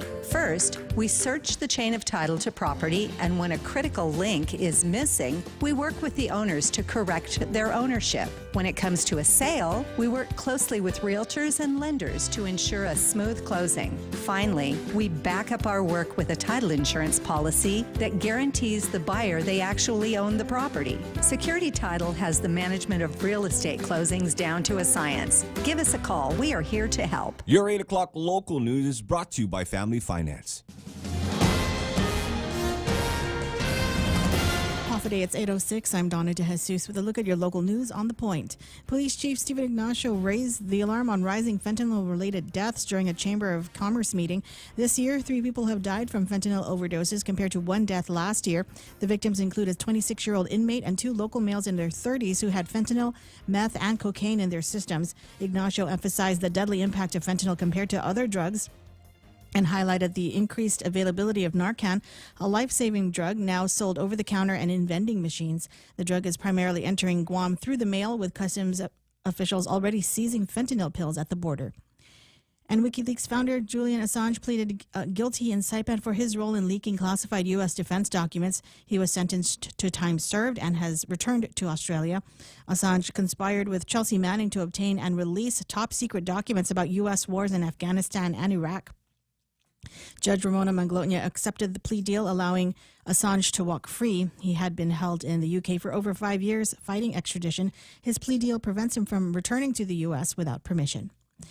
More news after this. Family Finance has been serving the people of Guam since 1959, and they will continue to be there for you in the years to come. Whether you're looking to get a personal loan for that summer vacation or paying off those long overdue bills, Family Finance has got you covered. Apply for a personal loan from $1,000 up to $4,100 by calling Family Finance in Hagåtña at 671-475-4545 or in Dededo 671-633-4473. GWA released its fiscal year 2023 audits, receiving a clean opinion for financial statements and compliance with federal programs. GWA's net income rose by $12.3 million due to grants and interest, but late submission of the fiscal year 2022 audit ended its low-risk status. Revenues increased by $6.6 million from water and wastewater, but higher expenses led to a net loss. There were no problems found with how they use federal grant money. Legal issues continue for GWA, including litigation over the Northern Wastewater Treatment Plant and oversight by the EPA through court orders and a recent agreement. And the Dededo Senior Center will host an info session on July 25 to discuss upcoming missile tests from Andersen Air Force Base. From 5 to 8, residents can learn about these tests set to begin twice yearly from 2025. Representatives from the Missile Defense Agency and Joint Region Marianas will be there to answer questions. The public comment period for feedback on the environmental impact has been extended until the 2nd of August, giving more time for community input. Concerns focus on potential closures of private lands near Andersen, including residential areas and the Guam National Wildlife Refuge at Ritidian. And those were your top stories. Now back to Ray with weather. The 36th Wing Commander is just going to swoop in and pick those guys up and say, "Hey, you want to come to watch? We're gonna do this. You want to come and watch it in a war room with me?" He's going to swoop. We got soda. We got this. I'll give you one of my challenge coins. And everybody will be satisfied that everything is going to be okay, and it's not the big bad federal government, the big bad military at work here. No matter what some of the lunks over in the legislature and the governor's office have to say about it. 9 after 8 o'clock in the morning on the Ray Gibson Show. Where are we supposed to go? Is it weather now? Sorry, still on a high. I got my buddy AB on the YouTube side going, Saipan Hashers, woohoo, yes, on. Mostly sunny with highs near 89 degrees. We've got the east-northeast winds 13 to 16 miles an hour. Might see some gusts there as high as about 21. Partly cloudy in the forecast tonight with overnight lows of about 78 degrees. Tomorrow is Friday. So here's the Friday weather forecast. Mostly sunny, highs near 89 degrees. Could get some gust up around 18 miles an hour, but nothing crazy. Isolated showers all day and all night. Partly cloudy skies with overnight lows of about 78 degrees into the forecast on Saturday. Mostly sunny with highs near 89 degrees. I think probably be a safe bet to say that the weekend weather might also be calling Sunday, maybe also going to be calling for mostly sunny high skies and some of these isolated showers. About a 30% chance of rain today. With the heat index, it'll feel like 94. If you got to be hot at the beach. Careful, though. Rip current warnings are in effect in a lot of the spots now because of all of the extra wind that we've got here, so stay away. Watch out if you're getting anywhere near the reef. Jellyfish warnings are in effect. Definitely on the eastern side of the island. And I was thinking, I was passing by the beach the other day in East Hagåtña, and it occurred to me that I was looking at a minus tide. Have you ever seen something like that? Oh, the negative. Oh, yeah. No, not like negative, not like, I hate her. No, not that. No, the different kind of negative. The kind the kind where it looks like you could step from Marine Corps Drive and walk all the way to the edge of the reef and not get your feet wet. That kind of minus tide that we were looking at these days. Absolutely crazy. And my other instinct was, I wonder if I still remember how to catch octopus, because there's a spot not too far away from there. It was supposed to be really, really good Gumson catch in there. 8:11 in the morning on the Ray Gibson Show. More like that on the way. Stay cool all year round by checking out Johnstone Supply for your HVAC and refrigeration needs. Located at 170 Guerrero Drive on Picanell Road in Tamuning, call Johnstone Supply today at 671-649-0581. That's 671-649-0581. Open 8 a.m. to noon and 1 to 5 p.m. Monday to Friday. Open Saturdays from 8 a.m. to 12 p.m. and closed on Sundays. Stay cool with Johnstone Supply. Cool off with Wendy's Triple Berry Frosty, the newest sweet summer treat. Balancing tart and sweet notes, taste the freshest fruit flavors of strawberries, blackberries, and raspberries. Transport your senses to a cool summer vacay with this smooth, creamy, and vibrant treat. Don't miss out and get it while you can. Head on over to Frosty Time and choose wisely. Choose Wendy's Triple Berry Frosty. Yeah, do that with that voice. 8:12 in the morning. Ray Gibson Show brought to you by APL, American President Lines, a global presence with a local home. And a reminder, this Saturday they're going to be doing a food drive for the VFW guys. It's not that they're starving or anything like that. It's just the VFW up in Gigo wants to go down to Epal Beach for a big 4th of July party. So APL is doing a food drive. So you get stuff for you and your 4th of July and get a couple of other packs of meat or maybe some hot dog muns and some hot dogs and put that in the thing and then give that to the APL guys on the way out. So the VFW dudes, the veterans and the active duty guys can enjoy a great day to recall the independence of our country. Ray Gibson Show also being brought to you by Guam Regional Medical City. They are your healthcare partners. Morning talk that matters. It's the Ray Gibson Show. Call now, 888-TALK. That's 888-8255. Ray Gibson is overrated. Overrated. Never heard of him. No, right. It's okay. He likes the anonymity, they say. Ray Gibson Show also being brought to you by the team over at Beyond the Box at the Micronesia Mall. A buddy of mine on Facebook yesterday asking a question about where he can get a karaoke system. And the easy answer to that is Beyond the Box at the Micronesia Mall. Last time I went by BTB, last Friday, I needed to pick up. I told you I needed to get the gizmo for the protector for the camera on my GTA phone. Right. Anyway, so I got one of those from Beyond the Box. But while I was there, they had a guy that was testing out the karaoke system. Was he good, Ray? Was he Filipino? You know, if he was Filipino, I don't gotta ask. Filipino, yes, Filipino, 99% of the way there. Yes, absolutely. He had it going on, and he made the room sound absolutely fantastic. Why do I think they're having a karaoke contest? I think they are. I think Micronesia Mall is going to have a big karaoke competition before too much longer.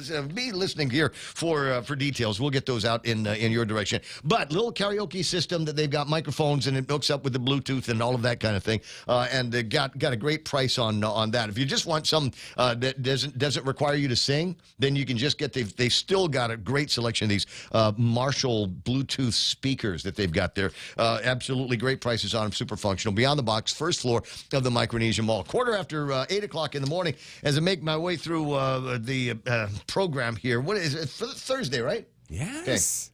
Okay. Lots of folks that we're going to be talking to and talking with. A couple of curvy pageant contestants a little bit later on. An opportunity to find out what a guy, I hope I'm saying it right, doula? D-O-U-L-A? Yeah. You know what it is? I don't. No. I think we're going to find out together in the 9 o'clock hour. And Michelle Pierce is going to be calling in, talking about her participation in the big art show in the old Beyond the Box at down in Tumont, if you remember where that was. Oh, the GAX. Yeah, the GAX continues to be going on, and she's got... Is she our favorite artist, Ray? Favorite girl artist. Okay. The distinction all right, is our favorite Castro girl artist. Our favorite guy artist is Ron Castro. Okay. All right. So let me just. It's been a while since I've had a chance to take a look and see who's playing around on YouTube here. I'll get to YouTube in a second. Facebook, still with Big Man Rico, Brother Ted Nelson online, Jose Martinez. Now because now some of these responses have to do with the electric vehicles and how that's not going to work on Guam. We don't have enough electricity coming out of our pipes right now to take care of the people that live here, and the air conditioners and the refrigerators, I can't make it. and they the were bug load shedding. zappers and all of the Bluetooth things that need recharging. We don't need an electricity drain like EV vehicles. California is thinking of regulating, if not already, when EV owners can charge their cars in the privacy of their own home. Because this is for some people the whole thing. Now, if you tell me that you've got you're looking at an electric vehicle because you think maybe there might be a couple of benefits in terms of mileage for you, the number of miles that you can go between charges, or you just don't need to invest anymore in fossil fuel technology, or you just want to try something. Tax. But when you there's no gas tax. They haven't charged that in 2 years.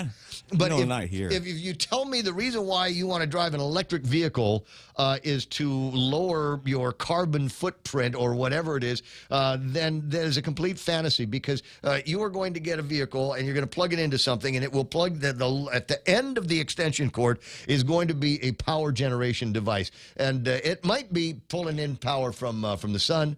It's not pulling in power from wind on Guam. And it might be pulling in power from a place that's burning some kind of oil to make electricity. So I don't know that you're really having that environmental impact that you think you are. And I think that's kind of laughable with a lot of people.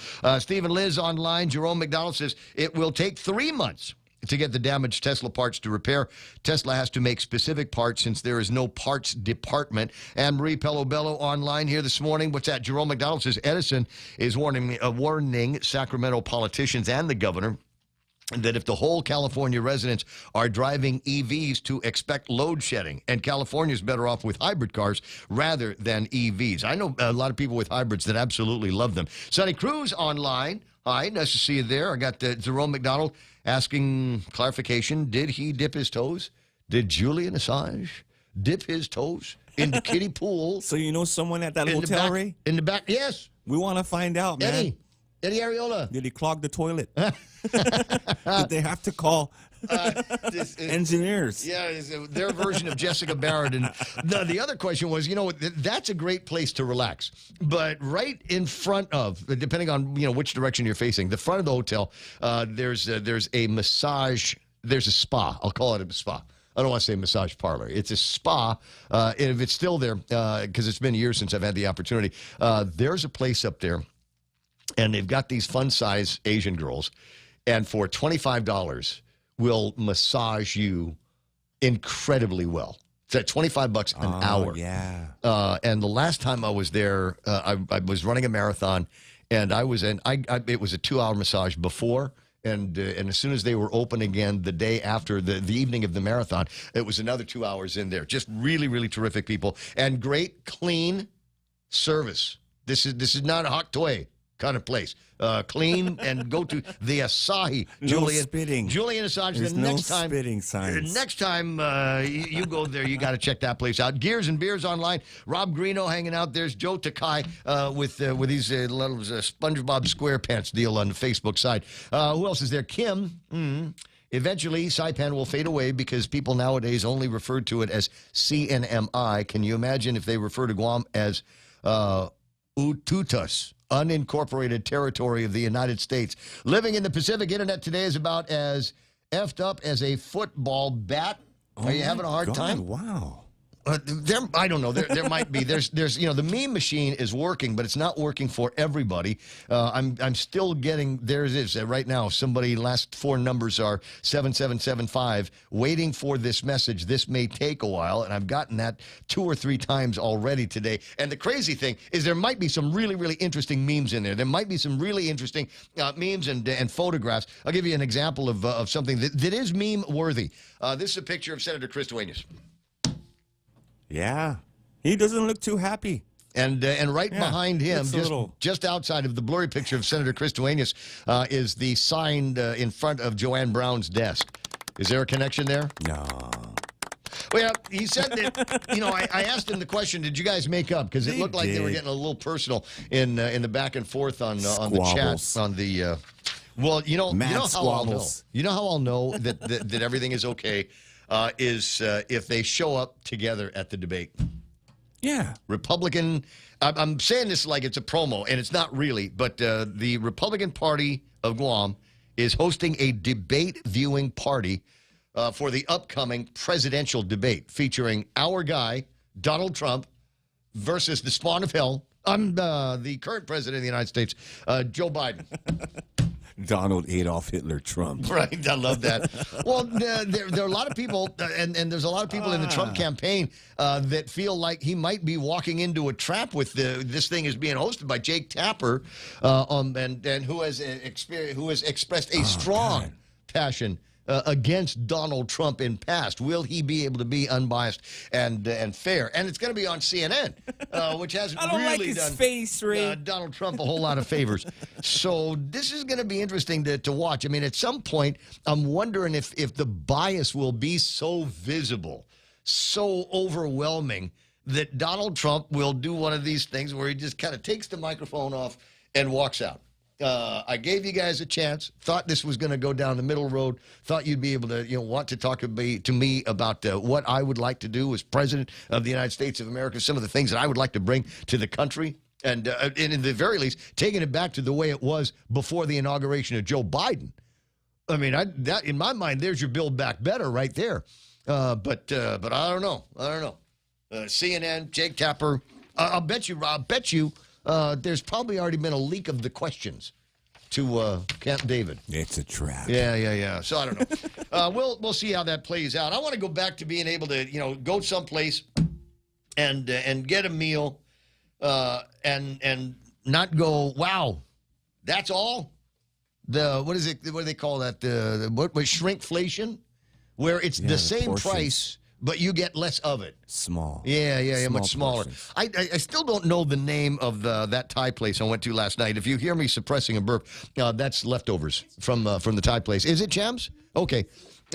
So at the ITC building next to Manangpikas, a really, really good place. Food was excellent, and it was a lot of it, and I don't recall spending a whole heck of a lot of money for everything that they put in a takeaway bag that got to my house. And like I said, there was so much of it. The other night, I couldn't finish it, and last night, I went and stuck a whole bunch of stuff in the air fryer, and I still had a hard time finishing it. They loaded up the pad thai was they got that clamshell box. Ooh, yeah. The big styrofoam clamshell. My favorite. It was packed all the way to the top.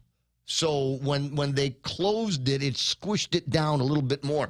And as I said, I love the price, love the food. That was nice. Peter Santos asking, so who is Trump's VP? I can neither confirm. That's personal.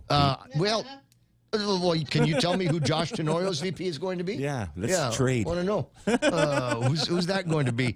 There was a thing on X yesterday that said that it was looking more and more and more like the VP was going to be Vivek Ramaswamy. Ooh, man, that's scary. I don't really know if that guy's really cool. Great tennis player. He is. Yeah. There was some video shots. You know what? I got to say that given his rhetoric in most of the debates, I thought he was a very, very flash and intelligent guy. Yes, He spoke very well, and then you could tell that he had researched everything that he was talking about. Isn't he backed by Soros and? I don't think so. The evil doers. But the point of that, he didn't start getting nasty until he started crossing paths with that woman. I can't remember her name now. The former ambassador. What's her name? Somebody will tell me on the Facebook. And then he started getting in the face of Ronna McDaniel. Oh, yeah. From the Republican, the National Republican Party, saying you got to get out of that job because we keep losing elections and it's your fault, lady, and you're not fighting hard enough against the Democrats. So there you got that one there. Chris Frank says, make it Trump Jr. Jerome McDonald says it might be Marco Rubio. Jose says CNN has leaked their questions and Biden has leaked his shorts. It's 8:25 in the morning. 888-8255 is the telephone number. You can reach out anytime you want to. My neighbor, the good Senator Will Parkinson on the line now. Buenos and half a day, Will. How you doing? Buenos and half a day. Pretty good, actually. Jerome McDonald, yes, it was Nikki Haley I was talking about. Ben Carson or Vivek, says Rico Blancaflor, both will be at debate. President Trump said his VP announcement will be at the debate. Well, there's another reason to spend $10 to go and hang out with me. With other members of the Republican Party and Democrats. I'd like to invite Senator Will Parkinson. If you're not doing anything tomorrow, if the legislature can see you guys, let you guys off for a couple hours tomorrow, hang out with me and my friends over at the debate at Venue. It's close to home. Oh, hell yeah, I'll be there. That sounds fun. Right? I'll wear red, and you can wear blue, and it'll be like the Super Bowl. Yeah, or I could confuse things and wear a blue suit with a red tie, and then we won't know, right? You know what? I think not gender confusion, but party confusion. I think there's a guy over at the legislature that's got you beat hands down on this, but we'll leave his name out of it for now. I wanted to follow up on a couple of things. I wanted to make sure you and I spoke about a couple of different measures over at the legislature yesterday that I think need to move forward and get voted on. But for the record, the Castle Doctrine is that going to see a vote this time? Oh, yes. I was able to get it onto the third reading file, and so we will be voting for it at the end of this session. All right, drug testing of potential employees for marijuana. We will be voting on that at the end of this session. All right, so that's made it to the third reading as well. And then the laboratory, the required laboratory testing. Oh, yes. For 3. We are putting that in. We are voting it. We are voting on it at the end of this week. Okay. All right. Now, then it's just a question, and I've asked this question of your colleague, Senator Chris Duenas, last hour. The next thing is, what else is going to be able to make it? I mean, you guys started in with like 24 measures and a couple of attempts at a veto override. Is everything going to be able to get up for a vote? If we're trying to vote by this Friday, I'm not sure if we'll be able to get to everything, but if the speaker has next week as part of this session, we might be able to. So it really depends on what the speaker wants to do on scheduling. All right. So what would how do I ask the question? So can we vote on the things that are already in the third reading file and move all of that forward? Because there is some stuff in there that's actually kind of weighty in this particular session, in this particular agenda, and then pick up the debate on other items next week. I would be 110% open to that. I'm not sure how the speaker wants to go about doing it, but I will definitely ask her and see which direction she wants to go. If she wants to vote this Friday and we'll do the rest next week or something, or if you want to continue it as one big session. I'm open to either. Yeah. Well, my preference would be let's hold off on everything. Give everybody over at the legislature the morning off. Go watch the debate over at the venue, and then get back to work either tomorrow afternoon or Monday. Short week next week because we got the 4th of July holiday, the Independence Day holiday. But it sounds to me like you might need a rest from all of this debate. Oh, I don't really need a rest. I just need to get myself some Earl Grey tea or something like that. I have a little bit of the sniffles. Yeah. Okay, maybe a little bit of hot tui, and maybe that'll help things out as well. Oh man, don't we all need a hot swab, though, right? Oh, sorry. You never know what's going to come out of either one of our mouths anymore these days. Listen, I'm going to let you get to your Earl Grey or whatever it is. Man, what do we say? Oh, it's raspy stuff, man. That's raspy. It's homegrown.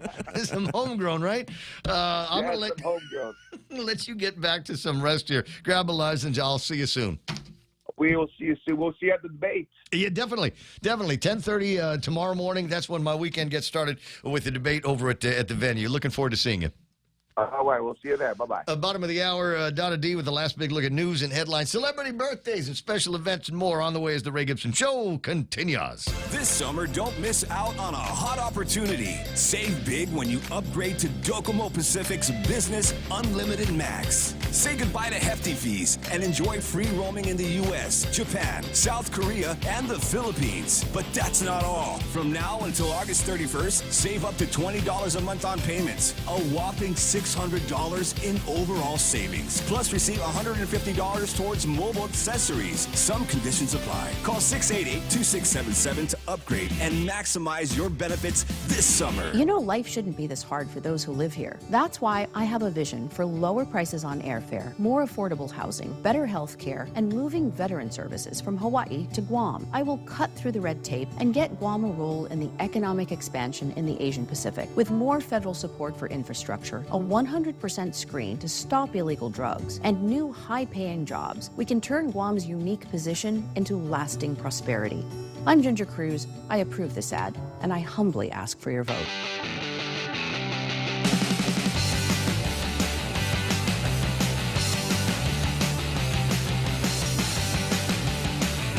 Sorry.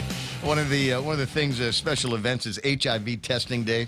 And there was a meme that was floating around during the COVID times. It was one of the funniest things in the world, where it had all of these diseases. And it's like, hey, I'm negative for COVID, yay! But you were positive for HIV. You've got all the other ones. Yeah, syphilis, herpes, drips, everything else. Where are we now? 8:32 in the morning. Donna, do you? Oh, wait, on screen. Wait, on screen right now. It's okay. Hey, now, hey. I saw this on Twitter, and this has got to be this needs to be something that everybody understands as we move into the debate. If Joe Biden makes any kind of attempt to take any credit whatsoever for any blossoming of the economy, Donald Trump needs to ensure that he does it. Now, they have taken a look at the figures and put them side by side based on the administration's in time. The change in household net worth since the start of the presidency, and you can see in the nominal values, and you can see where the numbers are through the roof for the Trump years, but not so great for the Biden years. That's a change in household net worth. And then when those numbers are adjusted for inflation, you take a look and see just how much better we had it under Trump. There wasn't the runaway inflation that we had for the first 4 or 5 years, the first 3.5 years of the Trump the Biden administration, and you can see adjusted for inflation, any of the increase in the net worth of the household was wiped out by the inflation. It goes into negative numbers here. That's negative growth for people, and that becomes rather substantial when you start to think about all of the money that we make and still not being able to stay ahead of inflation. 8:33 on the Ray Gibson Show. Donna D now with the last big look at news and the headlines with the coffee through the nose. What's going on? Almost. A 17-year-old boy was arrested for a June 12 crash in Hagåtña that killed a teenage girl. Police say he was driving drunk when his vehicle hit a speed bump and crashed into a concrete utility pole on West O'Brien Drive. All 4 teens in the car were hospitalized. The girl later died. The boy faces multiple charges, including vehicular homicide and underage drinking. He is held at DYA and the AG's office, with the AG's office considering if he'll be tried as an adult. And the Guam National Guard trained with the Armed Forces of the Philippines in a disaster response exercise. Medics and incident commanders practiced working together to respond to a mass casualty event. Troops from both forces practiced responding to emergencies like chemical incidents and earthquakes. The exercise featured realistic scenarios with simulated injuries and emergency responses. And the Department of Agriculture is holding a job fair this Saturday, June 29, from 10 to 4 at the GPO Center Court. The event is free and open to the public, offering information on various positions like invasive species coordinator and conservation officer. For details, visit doag.guam.gov or call 300-7965.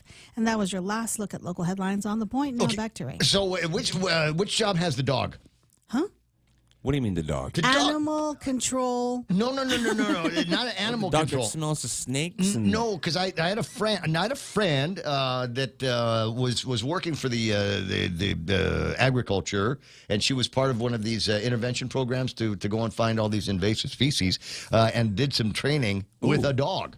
And what, they use a Jack Russell? Little tiny dogs. There are a bunch of different beagles. kinds of dogs that were used, but I thought that was fantastic. Yeah. So just somebody, you gotta make a new friend with the job. Who's your best mate at work? My puppy dog is my best mate at the work. All right, 8:35 in the morning. Better than a human. Time to take a look at the celebrity birthdays, and there's a bunch of them here. You got names that you'll recognize. Fashion designer Vera Wang is 75 years old. 75? Yeah. I thought she was younger than that. Wang. Wait, she does the wedding dresses, right?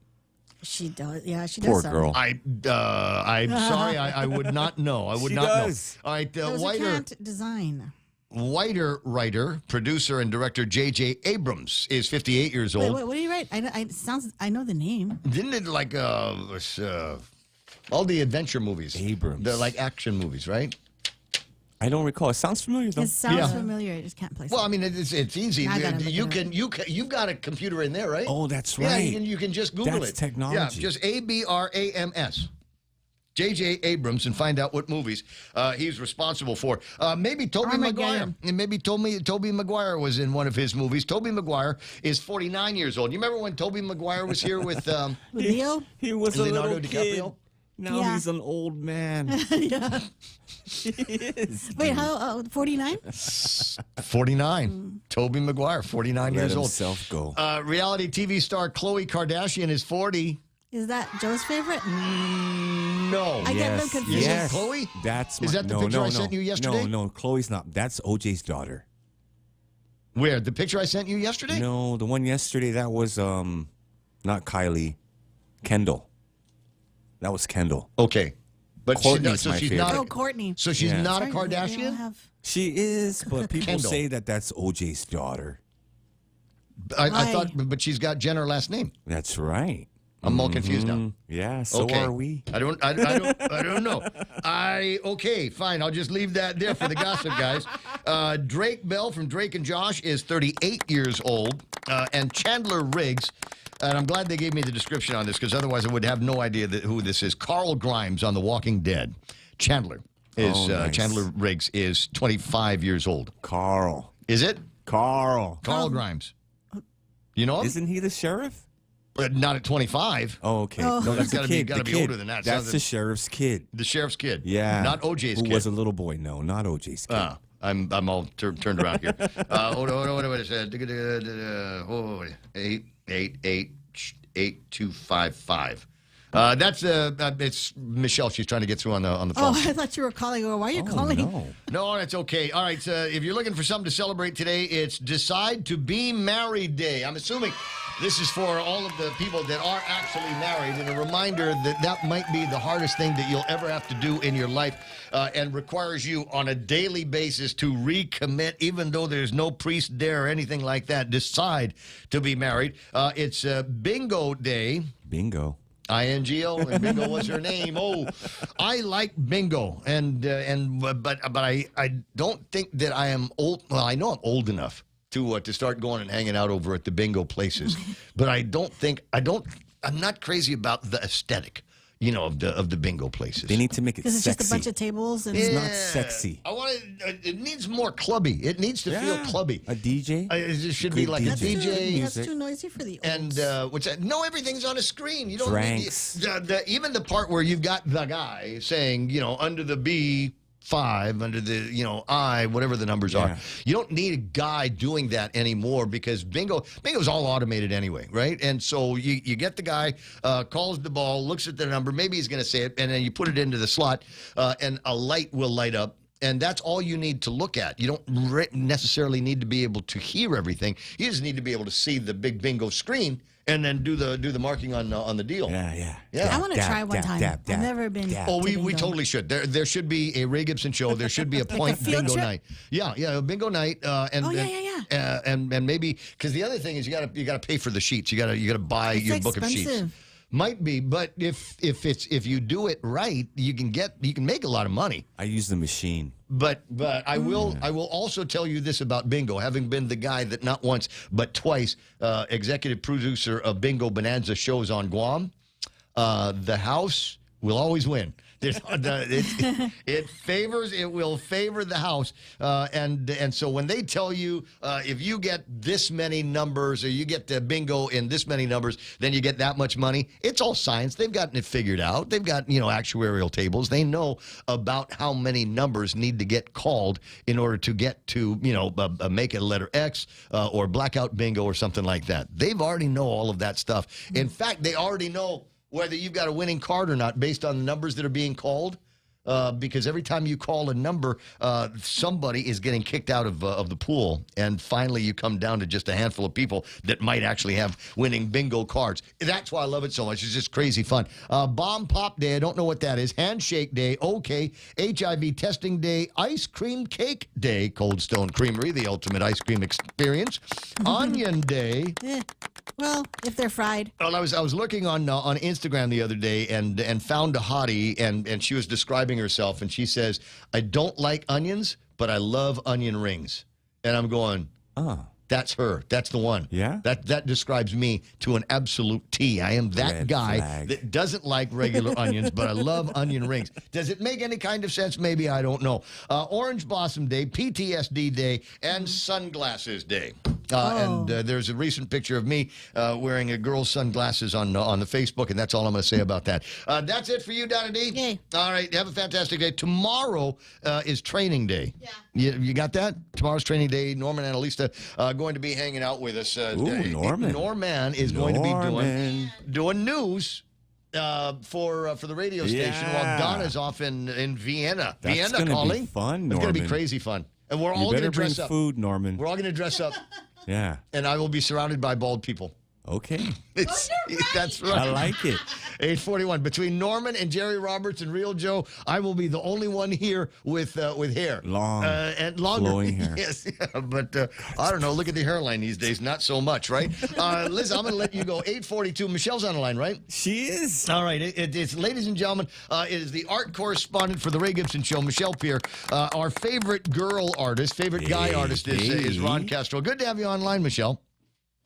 Hello, Hoffa-Day. How are you? I'm okay. So we're supposed to talk about art today. Normally, lately, when we get into deep conversations, it's all the work that you guys are doing, you and your family are doing to keep the surfing traditions alive. Oh yeah, many hats. yeah. Well, anyways, on the surfing, what's the latest on that? What are you guys working on? Anything? You got fundraising for any of the off-island trips with the boys? The latest on surfing on Guam is that there is none. It's summertime, so it's pretty flat. Where it's a sad time for surfers right now. But there's other ways that you can indulge, right? I mean, you can go windsurfing, kite surfing, that kind of thing. I mean, we're still surrounded by an ocean, so there's still plenty of water sports to have fun with. But right now is a little bit of the dormant stage while we prepare for winter events and such. But yeah. All right, gotcha. Now, I missed an opportunity last week to show up at the grand opening of the GAX at the old Beyond the Box down in Tumon, and there might be people that are lingering under the notion that was just a one-day, one-night thing, but it's a full-blown exhibit going until what, the end of this month, end of next month? Yes, the last day is the 30th, so there's a couple days left. And I will be hosting the exhibit tomorrow night, Friday, 6 to 8 p.m. So I'll be there. People can come and check out all the artwork, and we can talk. They can meet the artists, and they can come at any time. As the exhibit in general is open Monday to Friday, 4 to 8 p.m., and Saturday, Sunday, 1 to 8 p.m.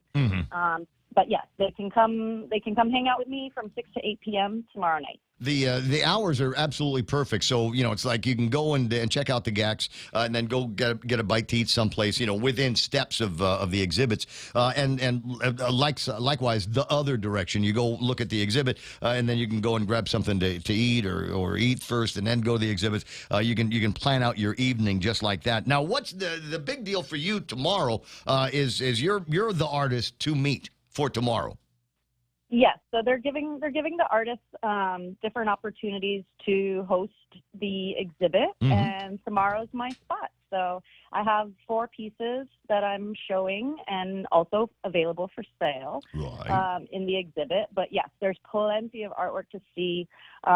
There's quite a list of artists. There's a lot that participated this year. GAX, the Guam Art Exhibit, has not happened for, I think, 5 years now, since before COVID and all of that. So, and I haven't participated for even years before that. So it's been a long time since I've put any pieces in this particular exhibit. So I'm excited to show them off. But you've been working. Oh, yes. I mean, you've been producing art, whether it's for the exhibit or not. You have been making art.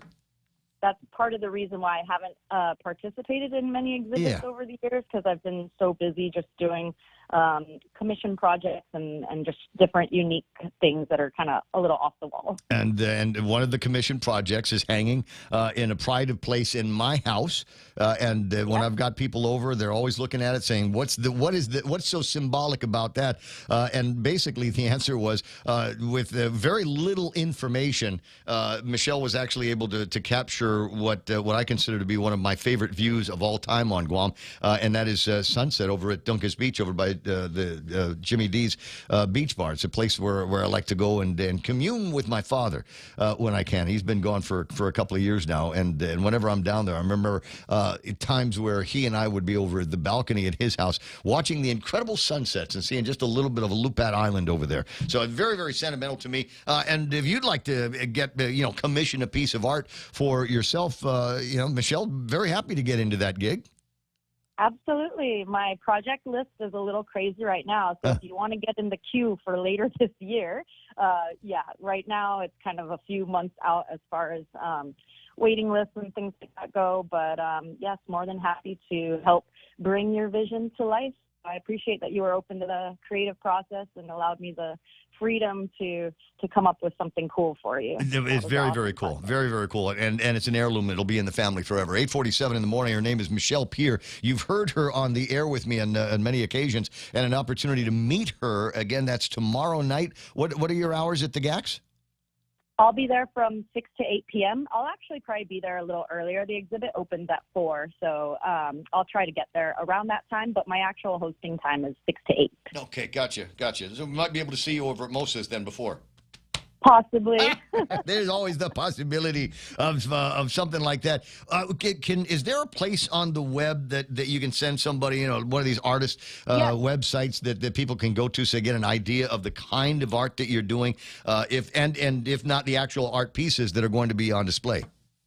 For sure. They can find me on Instagram as creative_indies. And they can also search Guam Art Exhibit, and that will come up as well on Instagram or even Google. And they've got their website, guamartexhibit.com, I believe. Yeah. Perfect. Michelle, always a pleasure talking to you on the radio. Even bigger pleasure seeing you. I hope I get an opportunity to do so. There's always the possibility that I might be able to walk from the beach place where I like to do my Friday afternoon sunsets over to the GAC show. Again, it is in the old Beyond the Box right there in Tumon. You got the aquarium on this side and all of the Main Street. Is it Main Street? Right next to IHOP. Yeah, next to the IHOP. All right, that's the best way to do that. I'll talk to you pretty soon. See you again. Thanks, Ray. Anytime, girl, anytime. It is 8:48 on the Ray Gibson Show. What do we do about now? I haven't taken a break yet, right? No, you can take a break right about now. Okay, I'm going to catch my breath. Be right back. From now until July 31st, Lotte Hotel is offering a 20% local discount on dinner every Tuesday and Thursday through Sunday. That's 20% off a buffet that includes steak, lobster, snow crab, free-flowing Bud Draft on tap, and a performance by the Nativo Dance Group. A special magic show is scheduled for June 21st and 28th. Book your dinner buffet at the Lotte Hotel at 646-6811. Bud Light reminds you to enjoy responsibly. Boss, I got run over by a forklift. Boss, I crashed a company truck. What do we do? Our warehouse and inventory are gone. Hi, this is Dave Silva from AB Risk Solutions, and it's time for Risk 101. Everything you just heard are examples of risk your businesses can face. Our job is to ask the hard what-if questions and teach you how to reduce your exposures and help you recover if things go sideways. We've got decades of experience in Micronesia working with businesses big and small. Call AB Risk Solutions today at 777-2668 for a free inspection and quote. AB Risk Solutions, formerly known as Aon.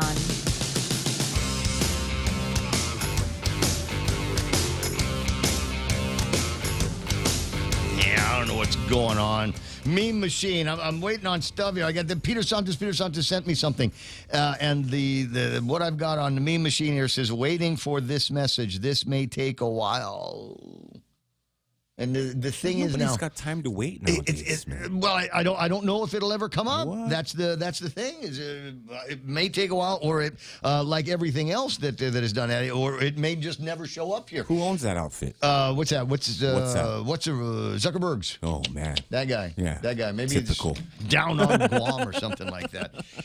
So I might, in between all of the Assange stuff that was going on yesterday, in addition to that, one of the things that was getting a little bit of headline was the fact that North Korea had sent up a missile.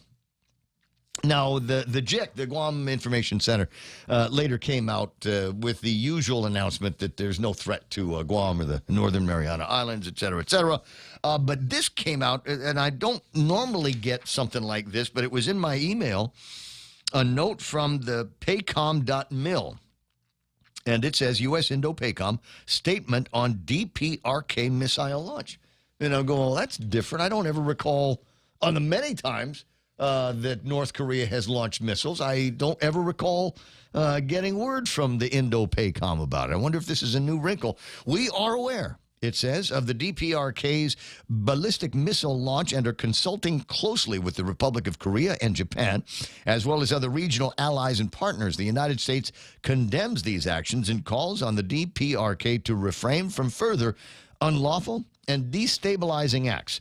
While we have assessed that this event does not pose an immediate threat to U.S. personnel or territory or to our allies, we continue to monitor the situation. The U.S. commitment to the defense of the ROK and Japan remain ironclad.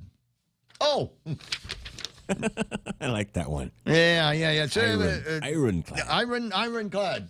Learned from my grandmother. I have to say ironclad. So that was kind of interesting. Of course, it comes at an interesting time because Putin just finished a trip where he was out seen driving and shaking hands and kissing babies in North Korea with the guy, which is still kind of a thing. Did I hear that Putin was also going down to Vietnam? Is there some truth to some of that? And you go, well, Vietnam? Why would you do that? And because they're a communist country, remember? They never did renounce it, did they? They're still kind of flying the flag with the star on it. What a war that was. 888-825-5888-TALK. That's a telephone number. Just a little bit of time for some other small talk. 8:52 in the morning. And there was, and I think we might finally be seeing a little bit of a red wave across the United States of America. And if not a red wave, how about a saner shade of blue? I don't know if you were watching this race, but I absolutely loved getting the news yesterday that Jamal Bowman has lost his election in New York. Squad member Jamal Bowman, denied Hamas terrorists raped Israeli women on October the 7th, has pushed 9/11 conspiracy theories, was ousted by fellow Democrat George Latimer in Tuesday's Democratic primary in the 16th Congressional District. Latimer, the Westchester County executive backed by American Israel Public Affairs Committee, Super PAC, spent $15 million to get this guy in, making it the priciest primary ever, held an almost 20-point lead over Jamal Bowman, with more than 80% of the votes counted. Speaking to supporters at his victory party in White Plains, Latimer taunted Bowman's frequent campaign refrain that the contest was between the many and the money, by saying of his win, "This is the many of Westchester and the Bronx." He now proceeds to the general election, where he's almost certain to win in the Deep Blue District, which stretches from Bronx into the northern New York City suburbs and is more than 9% Jewish. You want more information on this, then go find Jim Bonato. Sounds like his old stomping grounds. Latimer told the Free Press his victory is a sign that grassroots Democrats of this district do not want identity politics. They want productive politics that gets results. Bowman will be remembered on Capitol Hill for setting off a fire alarm. This is the guy that did that. You remember when they were going? That's the guy. They were going to go in for a vote, and he set off. He claims that he didn't know what he was doing. He leaned on it. Yeah, I looked at it. It didn't like black people. I don't know. It just went off. What can I say? Racist switch. Republicans charged that he was actually trying to delay it. He pled guilty to a misdemeanor, paid a $1,000 fine, and he was formally censured. He rocketed to power in July 2020 in the wake of the George Floyd death and the Black Lives Matters protests across the country. At the time, Democrat Senator Elizabeth Warren and Alexandria Ocasio-Cortez both supported Bowman, a former middle school principal. Of course they Warren. Did you say AOC? Pocahontas. He is exactly the kind of person we need in Congress. That's the best. He was rooting out systemic racism in the place. His allies, his election, like that of his fellow squad members and progressive district attorneys around the nation, was widely viewed as a sign of the ascendant progressive left. But last night's defeat marked something of a correction. And I think we're going to see more of these corrections around the country. I'm trying to remember the name of the lady now. She's one of the gun ladies, one of these Second Amendment gun ladies out in... God, which state is that? Where's Johnny Utah when you need him? Jose Stormy Martinez Daniels. Knows. Is it? No. That's Stormy Daniels. Jose says Sorry, Jamal man. Bowman got his stool pushed in. Oh, that's interesting. Does your wife know you talk like that? Yes. Okay. Big man Rico Blancaflor, via Rico's fire alarm guy, lost his seat in D.C., member of the squad, must have changed his gender to join. Okay. O.J. did one of the Kardashians, says Jerome McDonald. Okay, you might be right on that. Says, don't go to Southern California Catholic bingo here. A lot of the old ladies wear dentures or have no teeth. You're trying to hook up, man? You're trying to hook up at the bingo. Jerome's all over the place today. Says the best onion rings I will never forget, and it is so delicious, is Kenny's Restaurant. It's Thursday night. It's Thursday night market in Manila, right? Oh, Mungie Town. Right. And Kenny's has a pop-up, and everybody has been raving about that. That might be, it might swing by there and see what's going on. 888-8255-888-TALK. On the other hand, I want to be among those that congratulate Jollibee on the opening of their second restaurant on Guam. They've got one over at the Micronesia Mall, as you know, and that's has been. I don't know if I've ever passed by that place and it wasn't busy. Yes. Wow, Ray. Yeah, I have been in there. So I've never been in there. There's there are one or two or three running crews that I have been associated with in the past, and one of my favorite running crews is a bunch of Filipino ladies. I knew it. And they're the best. And they like to. It's just a social. I love Filipino women. They're not running to win anything. They're great friends. They want to get together on a Saturday and Sunday morning and go run for a little bit, and then the whole thing afterwards is, where are we eating? And one day I was running with them, to protect them from thugs, et cetera, et cetera. And so afterwards they said, we are going to breakfast. I said, where are we going to breakfast? They said, Jollibee. And I had not yet been in there, and went in with the ladies and had a fantastic time. I kind of knew what to order, but I wasn't really sure. So they were like, going over my flavor profile. I said, you like that, you like that, you like that. I've seen you eat this, so you're gonna like it here. And it was wonderful. And the last trip after Mawar last year, when I went to the Philippines, when I escaped the heat, was a big chunk of my eating took place at the Jollibee. Next to Medical City. Dude, it's so good there. Oh, my God. Yeah. The burgers and the fried chicken with the gravy, et cetera, et cetera. But, so congratulations. They've got different. The new place will open. Let me see if I've got the flyer up on the screen. Yes, it is. Today at 11:30, and then from onwards. My guess is there's probably already a line. People want to get in line, be among the first few to get in, and there's all kinds of free stuff for you when you do. So congratulations again, and I'm looking forward to a time that I might be able to, on my way home from goofing off in points around again, you're swinging by there in the 2 drive-thrus and grabbing a meal on the go. 8:59 and change. The radio station KUSG. I got music in the background, which means it's time to break away. On the way back, might have some time with a conversation with a couple of curvy lady contestants. Number 1, number 2. Will both of us, all of us together, find out what is it, a doula? I don't know. I get Jane Flores is going to be calling in a little bit around the bottom of the hour or so, and talking about a new program that they've got with the women's whatever. To do Affairs. As much as Bureau of Women's Affairs, to do what they can to ensure we are doing something about a terribly high infant mortality rate. So it's a serious conversation, and it's going to happen right here on 93.3. This is The Point.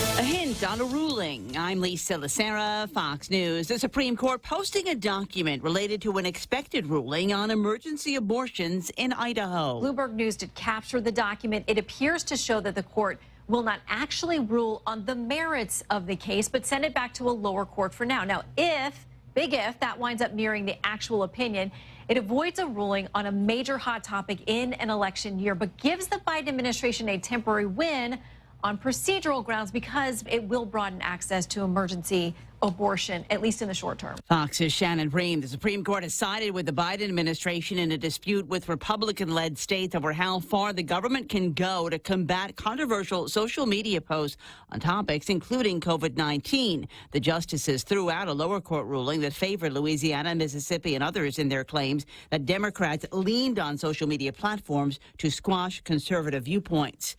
Just over 24 hours until the CNN presidential debate with surrogates for President Biden and former President Trump making campaign stops in Georgia.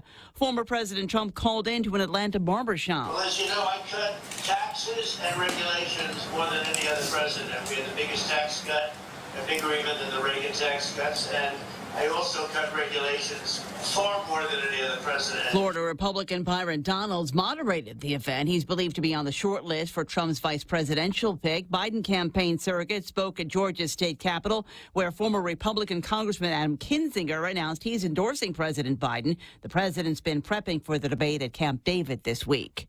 Tune in to Fox News Democracy 24 special coverage of the CNN presidential debate simulcast tomorrow at 9 p.m. Eastern. Syrian state media says Israel has launched an air attack targeting a number of sites in the southern region, killing at least 2. America is listening to Fox News. JV International Safety Equipment has it all for you. Fall protection, rain gear, traffic signs, speed bumps, custom signs and banners, PPEs, fire extinguishers, plus more. Check them out on Facebook at JV International Safety Equipment Company or visit their website, www.jvisec.com. JV International Safety Equipment, Guam's leader in occupational and environmental safety equipment. Call 688-9524. JV International Safety Equipment, located in Harmon Industrial Park.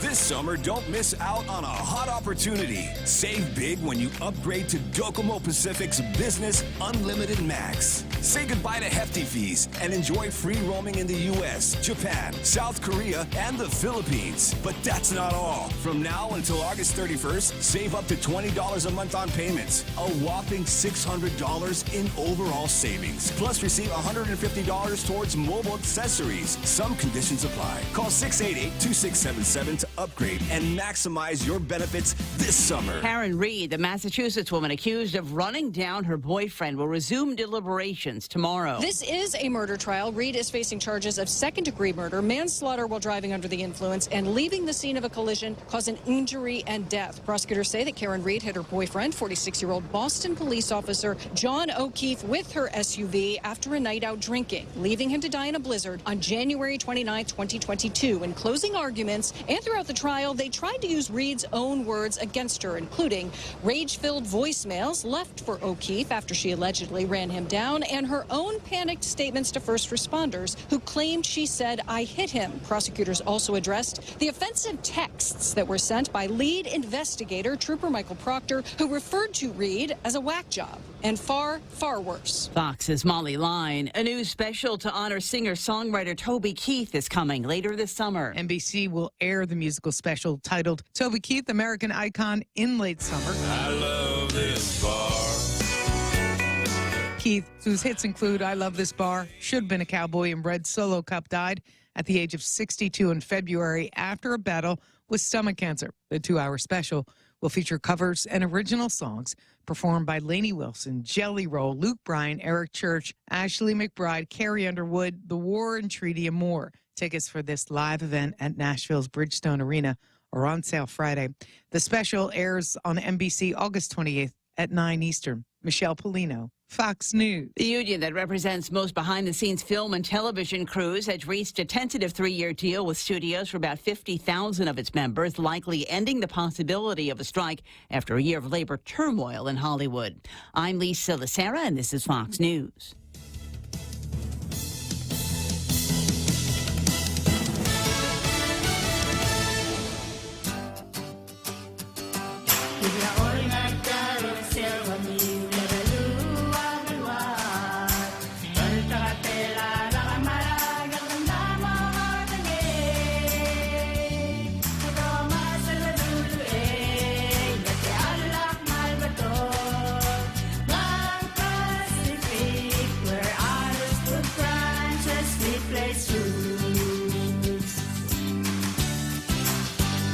From now until July 31st, Lotte Hotel is offering a 20% local discount on dinner every Tuesday and Thursday through Sunday. That's 20% off a buffet that includes steak, lobster, snow crab, free-flowing Bud Draft on tap, and a performance by the Nativo Dance Group. A special magic show is scheduled for June 21st and 28th. Book your dinner buffet at the Lotte Hotel at 646-6811. Bud Light reminds you to enjoy responsibly.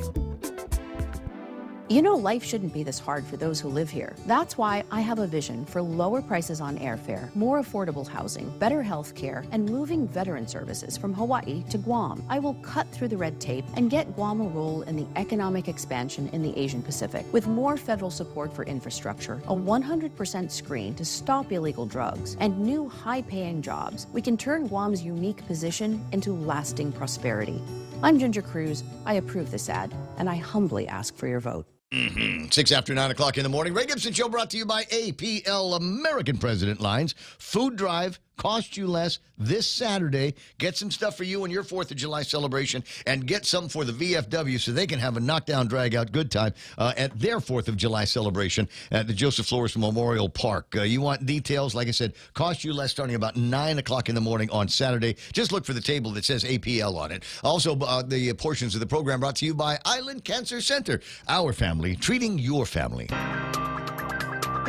Rediscover Talk Radio here. Your FM News Talk Superstation. This is The Point. No, this is The Point. This right here, 7 after 9 o'clock in the morning. And a couple of things. Remind me to spend some time later on with this particular headline. Found this in Twitter yesterday, and it was one of those things that I just looked at and said, oh, my God, these people have completely lost their minds. Now, first of all, from the Washington Post, the headline reads, "We've been accidentally cooling the planet, and it's about to stop." Subheading says, "Humans' fossil fuel burning has cooled the planet while warming it." I'll read that again because it's an actual headline in the Washington Post. Humans' fossil fuel burning has cooled the planet while warming it, presenting problems for the future. So if you don't burn, you'll freeze. Or vice versa. If you're freezing and something is burning, I don't. What am I supposed to do, Greta? What am I supposed to do? By heating the planet, I'm also cooling the planet. So what the heck? It's a rock and a hard place. It's ridiculous. It is ridiculous. And the problem is there's people out there that are going to believe this. There are people out there that have just hook, line, and sinker the whole climate change nonsense. Oh, my God, the hair on fire. We can't stop heating the planet because we're cooling it. Huh? Anyway, 8 after 9 o'clock in the morning. Just what a bunch of nonsense. Now, let's get to something a little bit more pleasant. The Miss Curvy competition is coming soon. I didn't realize how close we were. And then we were talking about, getting some promos on the air and maybe doing an interview with among the contestants. And she has been in the studio before. Ladies and gentlemen, Casey Mendiola, half a day. Half a day. Good morning, Guam. All right. Now, I forget the title because in the pageant, there's so many different, titles and so many crowns and sashes that you get to wear. So which one are you? So I am the current Miss Voluptuous Asia Pacific 2023. Gotcha. 2023, that was last year. So the pageant now is an opportunity for you to retain your title?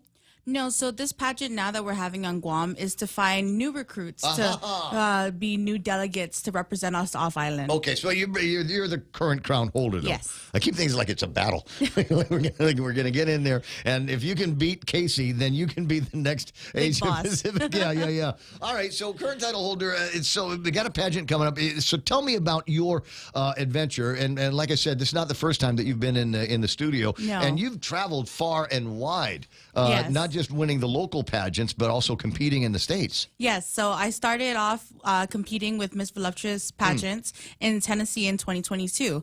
It was supposed to be prior to that, but because of COVID they kind of postponed it. So I competed there, and I won the coveted title of Miss Voluptuous Oceania.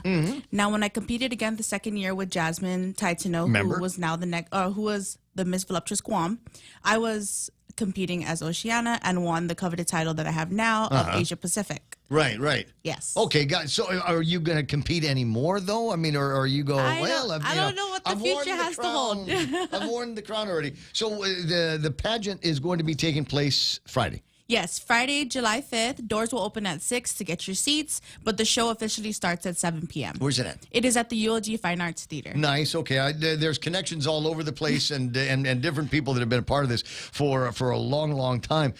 Obviously, I mean, with the pageants next week, I mean, it's not like Can somebody that's listening right now saying, I'd like to be a contestant and show up? So because of how close we are to pageant day. Dance moves and stuff.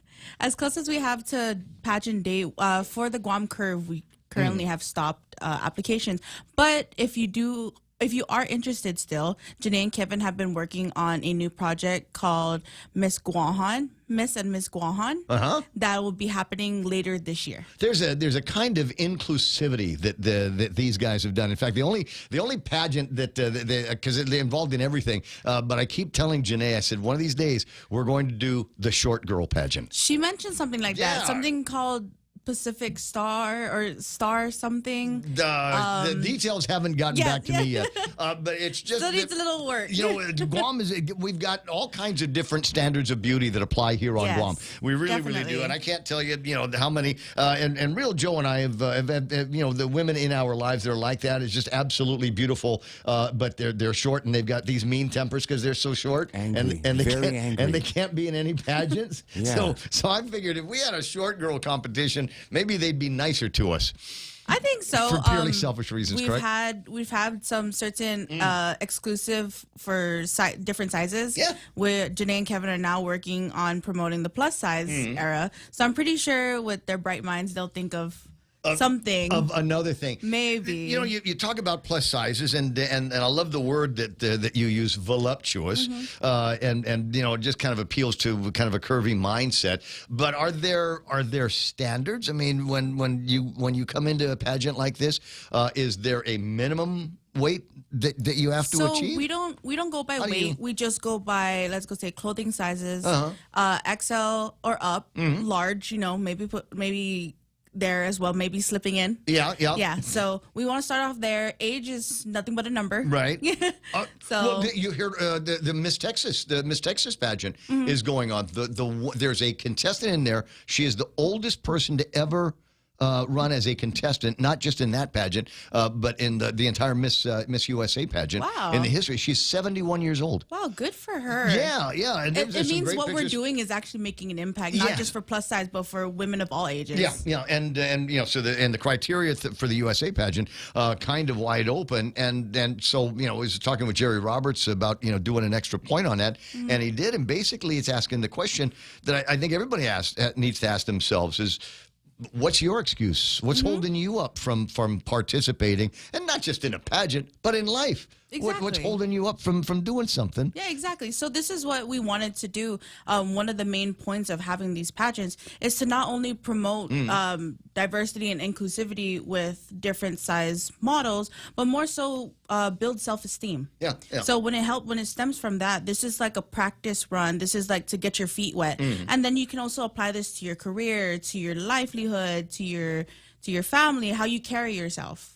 Now, there might be some people listening that are critical going, wait a second, are we glamorizing an unhealthy habits or an unhealthy body size by going into these pageants? What do you say to people that we don't want you to feel that because you're big, that's all you have to do. You just have to dress nice, wear makeup and everything. No, we would still continue to live a healthy lifestyle, choose the right food choices, medication, follow up with your doctors. Yeah. We just want you to feel like as you are, you shouldn't be ashamed of how you look. I love regardless that. If you put on a couple pounds from how you used to be, if you want to lose a couple pounds. You actually look like you've lost weight since the last interview. Stress, thank you. Is that what it is?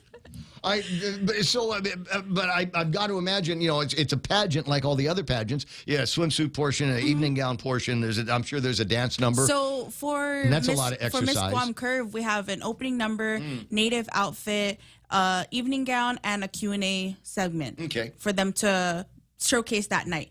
We had preliminaries beginning of June, and that had introduction and platform representation, and then also a thrifted / recycled outfit segment as well. Oh no! So if you missed that, did they make you wear beer cans and plastic bottles? We've had bottle caps. Somebody that works at the Senior Citizen Center did a bingo outfit. One of them works for ULG as helping the environment, so she thrifted an outfit. Another one was inspired by Taylor Swift's the Eras tour. So we just had a bunch of fun costumes to show their creativity as contestants. I mean, this sounds like fun.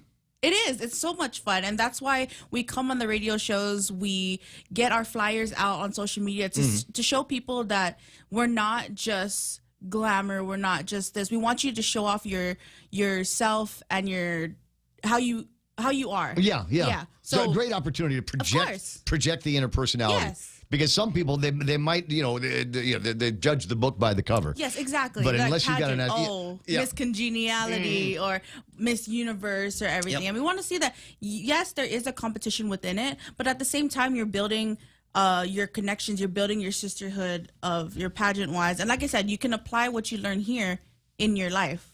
So the other thing that I've noticed after being a part of interviews and watching Kevin and Janae put this magic together for you guys is there's a familiarity. That's the wrong word. Sorry. There's a family that comes out of all this when it's all said and done. You guys all hang out together. Yes, always. It's not just pageant-wise. They get a great vibe. They see how you are as an individual. And, of course, you keep good people around you. And that's exactly what Pitbull Empire is. Pitbull Empire is not just an organization. It's a family. Yeah. Regardless if you retire from pageantry, you move off island to further your career or want to expand your family. I know. And they're all everything. everybody's in the same WhatsApp.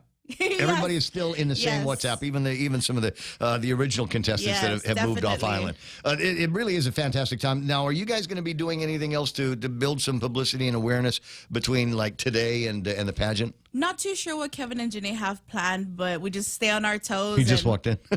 Good morning. Hey, hi. But and it seems to me there was a meet and greet that we had once upon a time over at the lounge down in Tumuning. What's the name of that place? They're closed now. We used to eat there all the time. In Tumon? Yeah, no, in Tumuning. Behind Bix. Sidelines? Ooh, yeah, so that was before my time. Oh, that was before your time. Okay. Well, it's been a while since there's been a hamburger eaten over at the place, but I miss it. I miss it, John. It's always a pleasure running around with you guys. I'm glad that you've got an opportunity to come in and talk about this morning. So again, thank you for having me. The pageant's going to be next Friday. Yes, next Friday, July 5th. Doors will open at 6 p.m. and the show will start at 7 p.m. You can reach out to Pitbull Empire Guam on Instagram, any one of the contestants, or myself, Casey Monique Mendiola, or Charlene Rigindan, as we are the contestant coordinators. We also have tickets available. Right. So somebody go sell some tickets, get some butts and chairs, and watch this. About how long did you say the program is going to be, the pageant? The program's probably going to be an hour or so. Hour or two maybe. Then, of course, adding on pictures. We have the different segments. So we want the contestants to be able to showcase all of their hard work. No, but that sounds shorter than a regular pageant.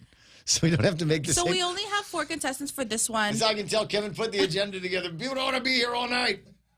We have about 4 contestants with us for this pageant. We have Bonnie Duenas, Javen Cruz, Justice Brubb, and Jasmine Saitino. Okay. All right. Yeah, so they're going to be our 4 contestants competing. We'll also have a few queens doing their final walks, which includes me. So I feel like it's something you guys should come down, check out. Oh, for sure. Now, maybe inspire others to come as well. Is there? You guys got? I know Pitbull's got Instagrams. And things like that. Is there a place where people can see who's going to be in the pageant and all that? Yes. So on Pitbull Empire Guam, there have been a few posts that are tagging our contestants. You can find their handles from there, or you can find myself under Miss Voluptuous Asia Pacific 2023 on Facebook. Charlene Rigindan also has hers. I recommend Instagram. It may be a little easier. Yeah. But everything stems from Pitbull Empire Guam on both Instagram and Facebook to just link us to everybody else. And if you can't sort that out, 888-7346, and Kevin might even answer the phone and give you information on that line there. 9:20 in the morning. Thanks for coming by, Casey. Thank you so much for having me. No, pleasure. Great to have you in the studio. We'll be looking for information on the following Monday on who the winners are for the Miss Curvy pageant that's going to be taking place again next Friday night. Yes. Awesome. 20 after 9 o'clock in the morning. I'll be right back. Family Finance has been serving the people of Guam since 1959, and they will continue to be there for you in the years to come. Whether you're looking to get a personal loan for that summer vacation or paying off those long overdue bills, Family Finance has got you covered. Apply for a personal loan from $1,000 up to $4,100 by calling Family Finance in Hagåtña at 671-475-4545 or in Dededo 671-633-4473. Whoever said no risk, no reward has never been sued. Hi, I'm Dave Silva from AB Risk Solutions, and our job for over 70 years has been to help businesses just like yours manage risk. Manage risk? We will never be able to totally eliminate the myriad of risks every business faces, but we can help you manage them and recover when disaster strikes. From mom and pop operations to high-rise hotels, we're the experts businesses have counted on for many years. Call me today at 777-2668 for a free risk review and consultation. AB Risk Solutions, formerly known as Aon. Guam Regional Medical City, the island's leader in specialty services, now provides Guam's only rheumatology care. GRMC welcomes Dr. Jirapat Tirakanok, a double board-certified rheumatologist who specializes in the care of rheumatoid arthritis, gout, lupus, osteoporosis, and more. Take the next step towards relief. Call GRMC's referral office at 671-633-GRMC. That's 671-633-4762. Hey there, party people. It's me, Ray Gibson. Get ready to rewind the clock and groove to the beat to yesteryear. The Throwback Part 2 is back and better than ever, bringing you all the hits that make you feel young again. Join us Saturday, July 13th at Club Zone Nightclub in Tumon as DJ Daryl Izama spins the ultimate throwback playlist. The 70s, 90s keep you on the dance floor all night long. Plus, we're doing another incredible cash drop and some great throwback t-shirts. Don't miss out on the nostalgia trip of the year. Grab your friends, dress to impress in your retro best, and dance the night away at Throwback Part 2. Doors open at 8:30. See you on the dance floor. Get your tickets now online at guamtime.net. They're $20 plus taxes and fee, but it'll be more at the door, so get it online now. Throwback Part 2, brought to you by the local grindhouse in Barragata, 76 Circle K, BBG Automotive, and the stations of choice broadcasting. Throwback Part 2. Relive the memories on Saturday, July 13th, 8:30 at Club Zone Tumon. Be there or be square. Havalai, Raymond Gibson Show. Portions brought to you by the team over at Wendy's. What do they know at Wendy's? They know it's hot on Guam. Hot on Guam in the summertime. So they've got a new concoction they want you to try. It's the Wendy's Triple Berry Frosty, the newest sweet summer treat, combining the fresh fruit flavors of strawberries and blackberries and raspberries. Transport your senses to a cool summer memory with an incredible smooth and creamy treat. Choose wisely. Choose Wendy's Triple Berry Frosty.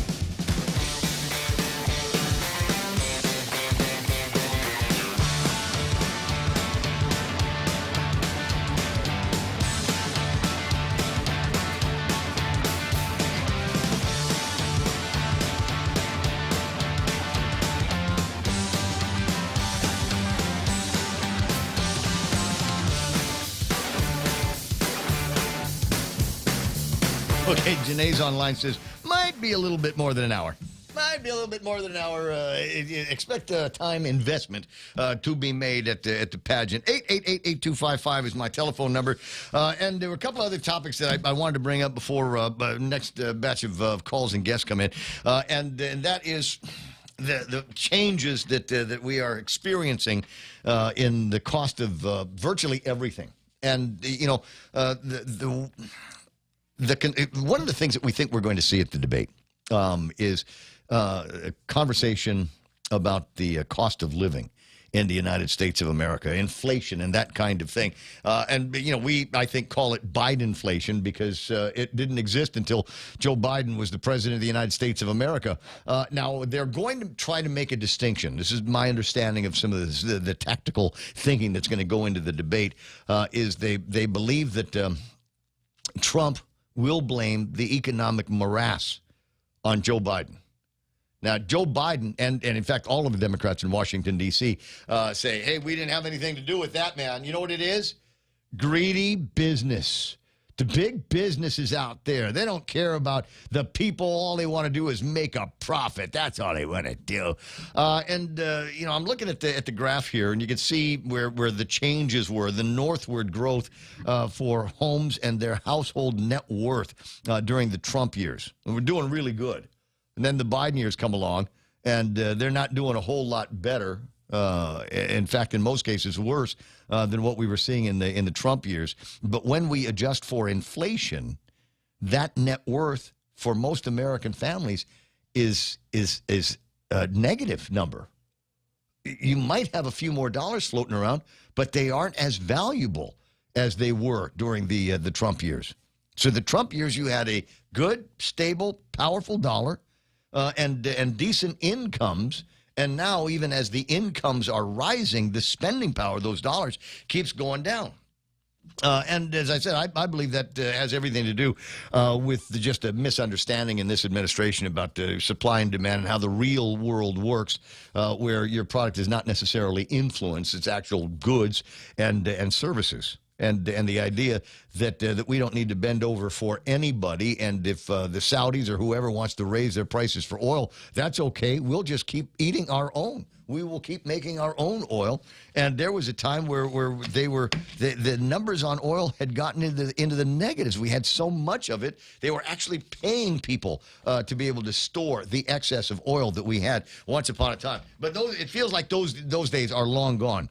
And now get a number of businesses that actually do care about the people that would just try to find a way to help make ends meet in the businesses. One of them was shrinkflation, unfortunately, where we didn't necessarily want to hit the customers with too much of an increase in the price of what it was that they've been buying over the years. But something got to bend. So we'll make the same meal, but we're going to put less of stuff in it. So if you had a salad for $5, maybe once upon a time it had salad and there'd be like 4 pieces of cucumber in there and 2 pieces of tomatoes. And now maybe it's just a couple of pieces of cucumber and 1 tomato, right? Same price.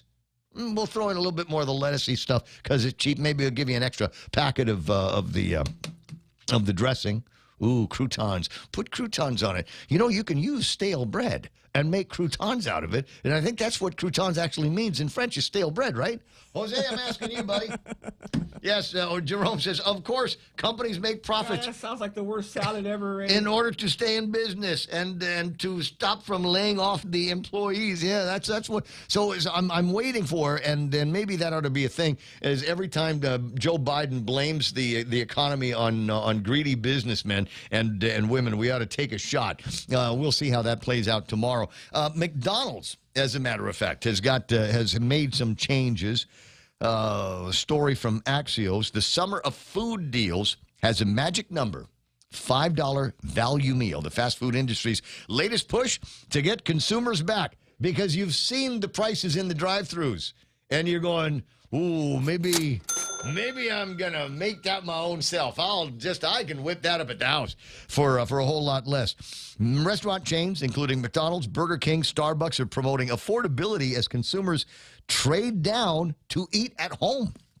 The $5 price and a flurry of new discounts replaced the $1 deals that had to be dismantled because of soaring prices. Anybody remember going through the drive-thru at McDonald's and getting a dollar sandwich for $1?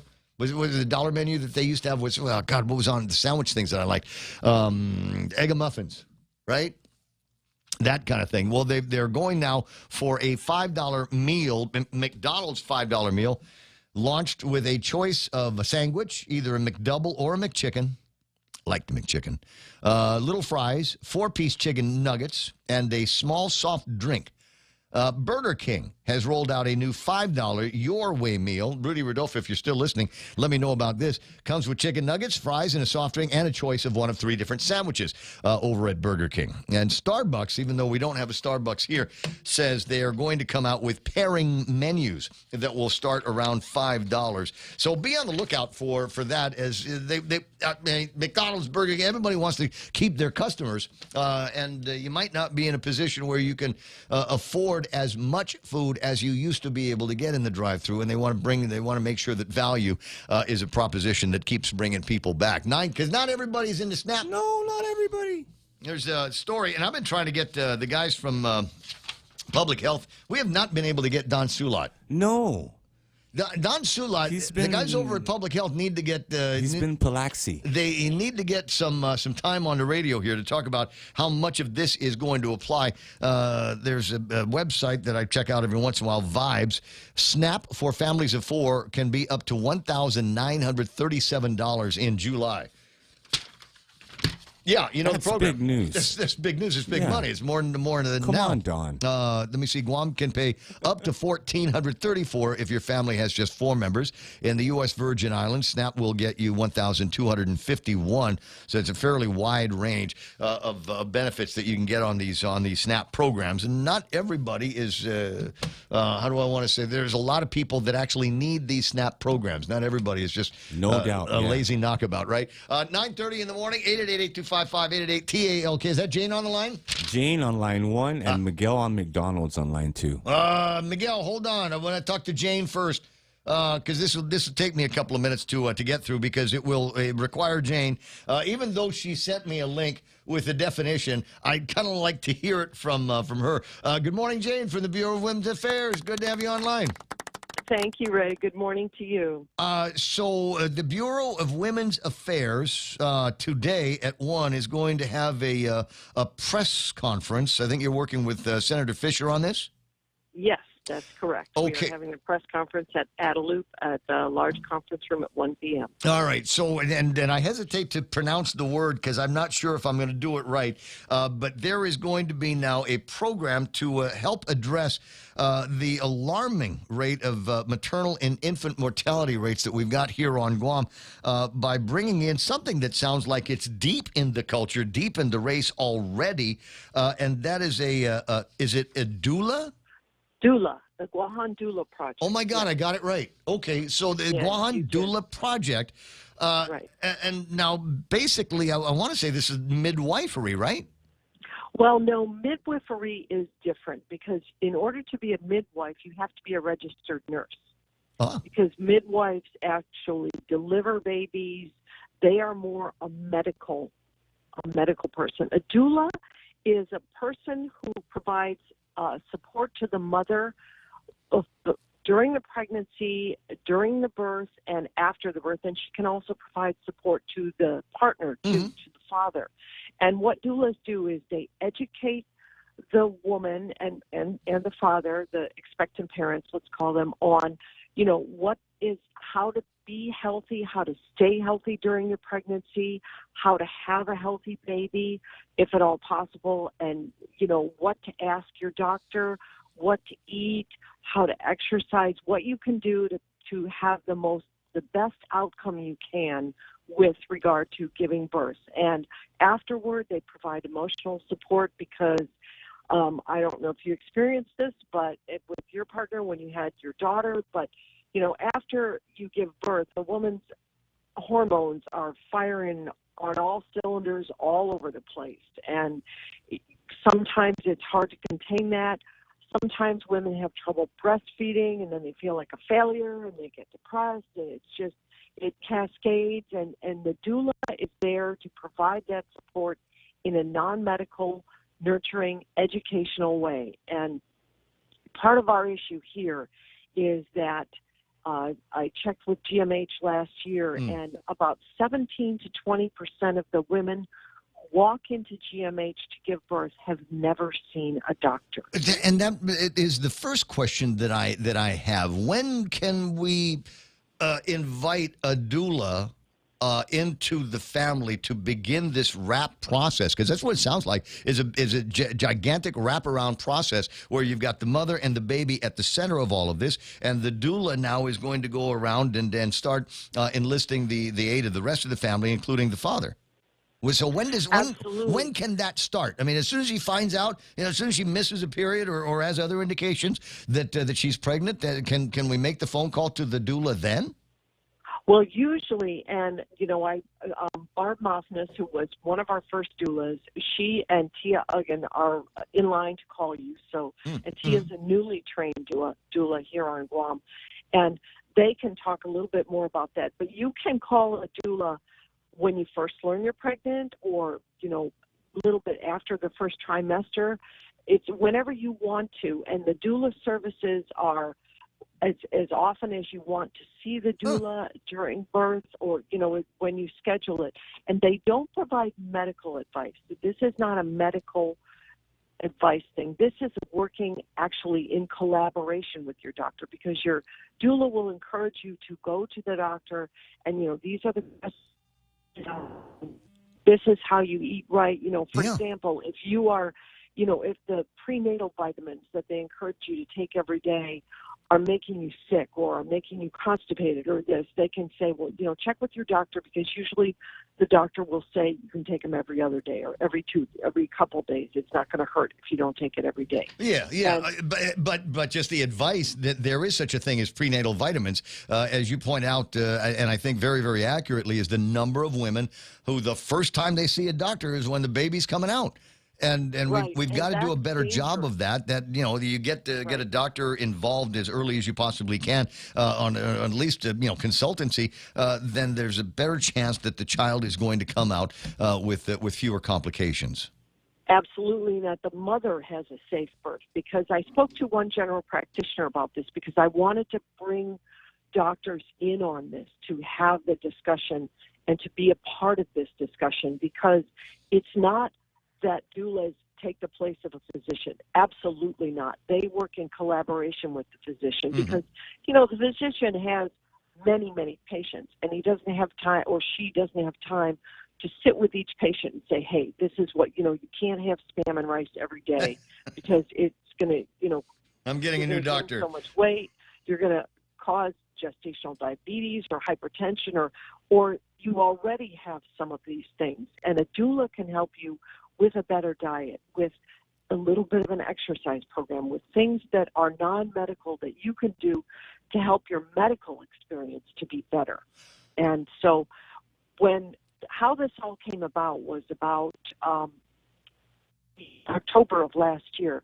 I got an email from Stevie Mesa Marino, who is a doula and the co-founder of Birth Workers of Color Collective in California. She's tomorrow, and she wanted to come out. She's a trained doula, has been working and doing this for 9 years, and she wanted to come out to Guam and train doulas, because she said, we have indigenous, this is good for indigenous women, because, Guam already has the patera, and the suruhana, but those are kind of waning things. We don't really have those as much anymore. And she said this is a way to culturally kind of help with women in their own culture, and they can do this within the Micronesian culture as well. They're trained to be culturally sensitive about the advice that they give and the education that they give. And so she wanted to come to Guam and train doulas, and I said, wow, absolutely. Sure. What can I do to help? So she came out here in December and did some training, and she trained about a dozen young women, and 8 of them have, gone on to form this doula directory. And I said, wow, what can I help? And I have a very small budget. I just want to say I have the smallest budget of any GovGuam agency or entity. And so I said, I'm going to put some seed money into this, because I think this is important for us to help, at least with the indigent population, to try to address our high rates of infant and maternal mortality. Yes. So I put a couple, $7,000 in my budget, because I don't have a big budget, and that was all I could afford. And so when Tom Fisher called me, Senator Tom Fisher called me, and he said, hey, I just watched this report on maternal mortality, and it says that Guam has really high rates. What can we do about this? And I was, give me money. I have the answer. I know what we can do. There's a budget coming up. We have this doula, this doula training, but I need to fund it, because, these doulas, they don't do this for free. But I said we could do collective training for like some of the islander communities where the women tend to want to do things in groups. And I, talked to Stevie about maybe some group training with women with doulas. And she's like, wow, that would be so great. So I proposed it to Senator Fisher. We brought in Livia Marati and Tia Uggan, who are 2 of the most active, newly trained doulas, into this program. We got advice from Stevie on what to do. Oh, wow. Well, a couple of familiar names that you've mentioned. I'm more so to Senator Fisher's point. There is a new bill that was introduced in the last 24 hours. I believe it's 318-37, and that would fund the Guahan Doula project to the tune of almost $1 million. So no, it's 400,000. Oh, I thought it was 9. No. Oh, sorry, I misread that. Okay. Well, No, next it's year. 400,000. And the beauty of the program is that, and this is really important, 12 states, because in the states they have a shortage of physicians and OBGYNs too. Mm-hmm. And they're recognizing the value, and this is part of what Stevie does with Birth Workers of Color Collective, is they recognize the value that doulas bring to the table with regard to helping women to be pregnant to be healthy when they get to the doctor, and so, if you want to be pregnant and you're planning to get pregnant, you can actually contact the doula and say, hey, what can I do to, be the healthiest I can be?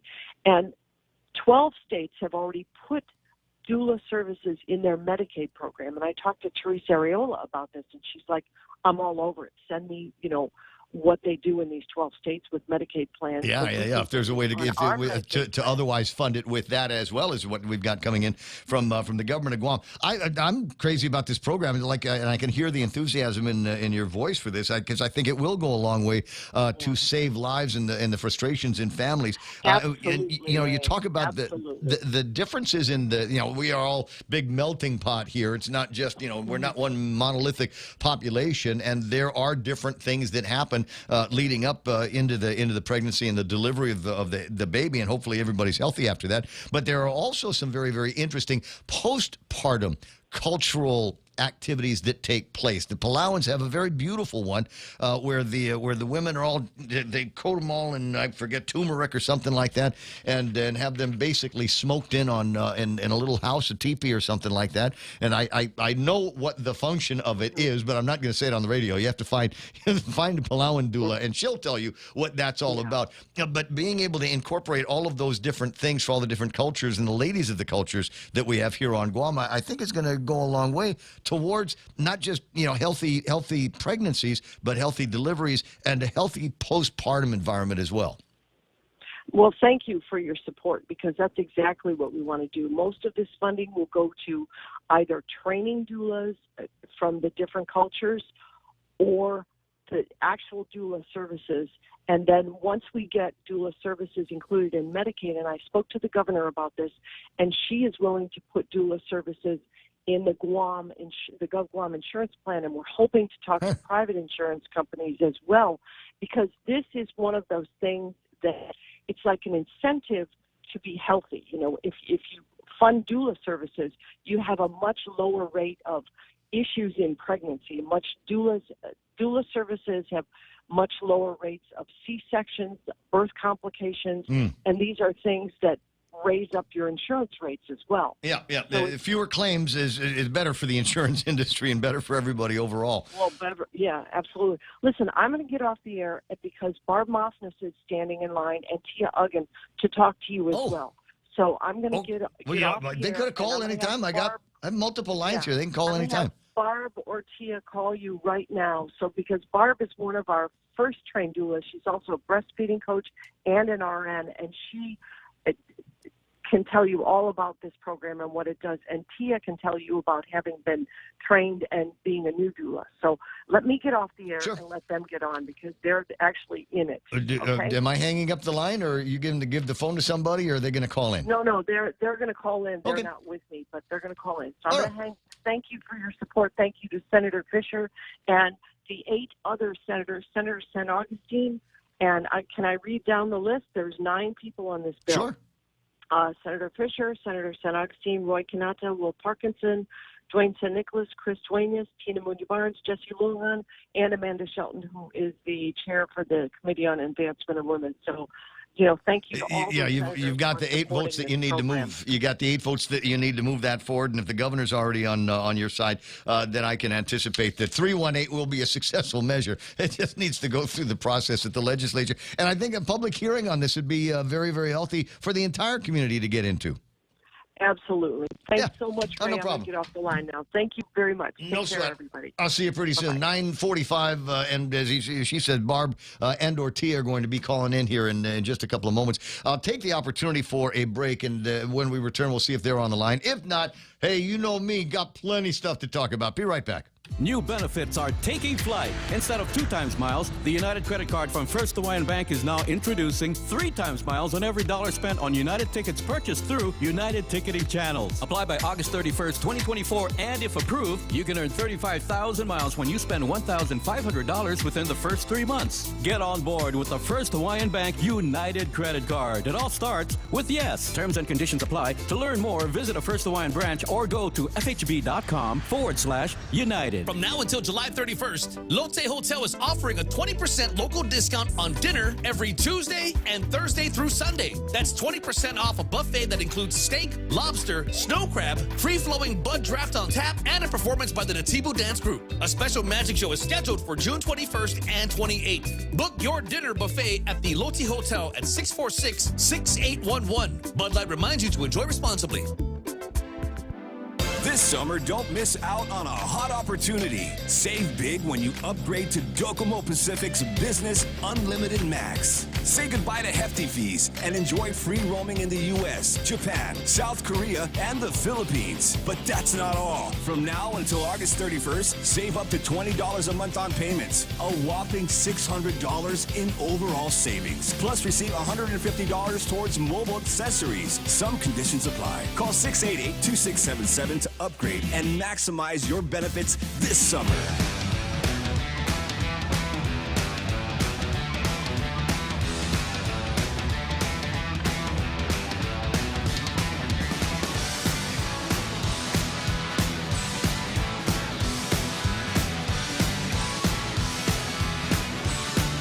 I got it. 9:47, Ray Gibson Show until it's not going to be anymore.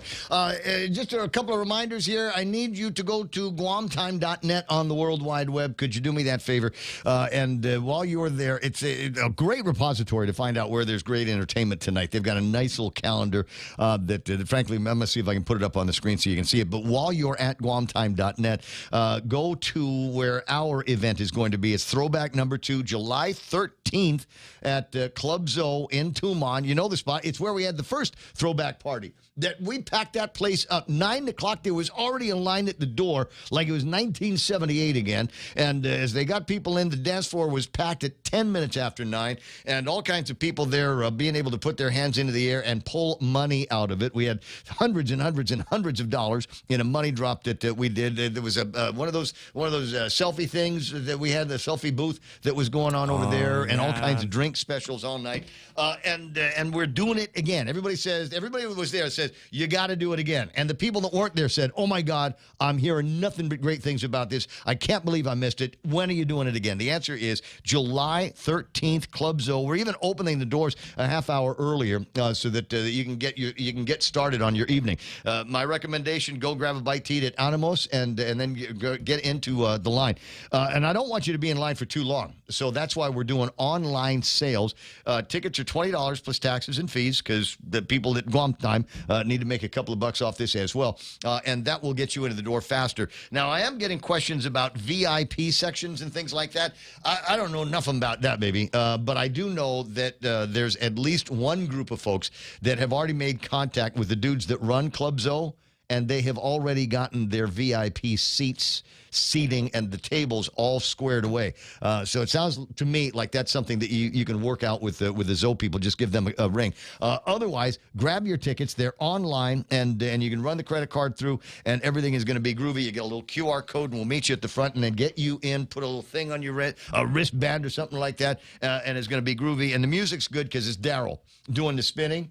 And the entertainment beyond that should be okay because I'm going to be holding a microphone and calling people out and hyping you up to get you crazy about dancing all night long at Club Zoo, July 13th, Throwback 2. 9:49 in the morning. Who's on the phone, Joe? Tia Munya Uggan. What's that? Tia Munya Uggan Uggan is on the line. I believe it. A brand new doula, if I understand everything. So, welcome to the program, Tia. Great to have you online. Thank you so much, Ray. Not a problem. So how did you first hear about the doula program, the Guahan Doula Project, and what inspired you to get involved? Yeah, so actually our family just relocated about a year ago, and I had some amazing birth experiences myself. I knew I wanted to get into doula work and be a person of birth support for mamas. And I was really, really, really blessed because the training happened live here last December. As I was already kind of seeking out ways to get trained, to get certified, and be this person of support. And so you found out about it and you signed into it. Now, and you said you had your own birthing experiences. You've got kids? Yes, I have 3 daughters. Okay, so that kind of you got a rock to stand on in this. You understand what goes into having a healthy pregnancy and can help other people join them in that journey as well. Yeah, and I think going from 1 to 3, right, and just having the different birthing experiences, pregnancy experiences myself, you don't know what you don't know, and you kind of get sometimes unsolicited advice. And so walking from into me, that kind of that thing empowered and knowing like, wow, this is my birth, this is my body, and my body knows what to do. And also having advocates for how you want this to go, man, there can be so many beautiful experiences. Having been a father, I think I have an understanding of just how incredible that is. Unfortunately, the worst thing that I could possibly do as an expectant father was to read the book "What to Expect When You're Expecting." There's a section in there that is nothing but horror stories and things that can go wrong with the baby. And I tell you what, I was obsessive compulsive about everything that my wife was going through at the time. Making sure we're taking the medicine and taking the vitamins, and there's the doctor, and we're going together, and everything is going to happen at the same time to ensure, do my part to help ensure that Mayumi was the healthiest baby they were going to deliver that day.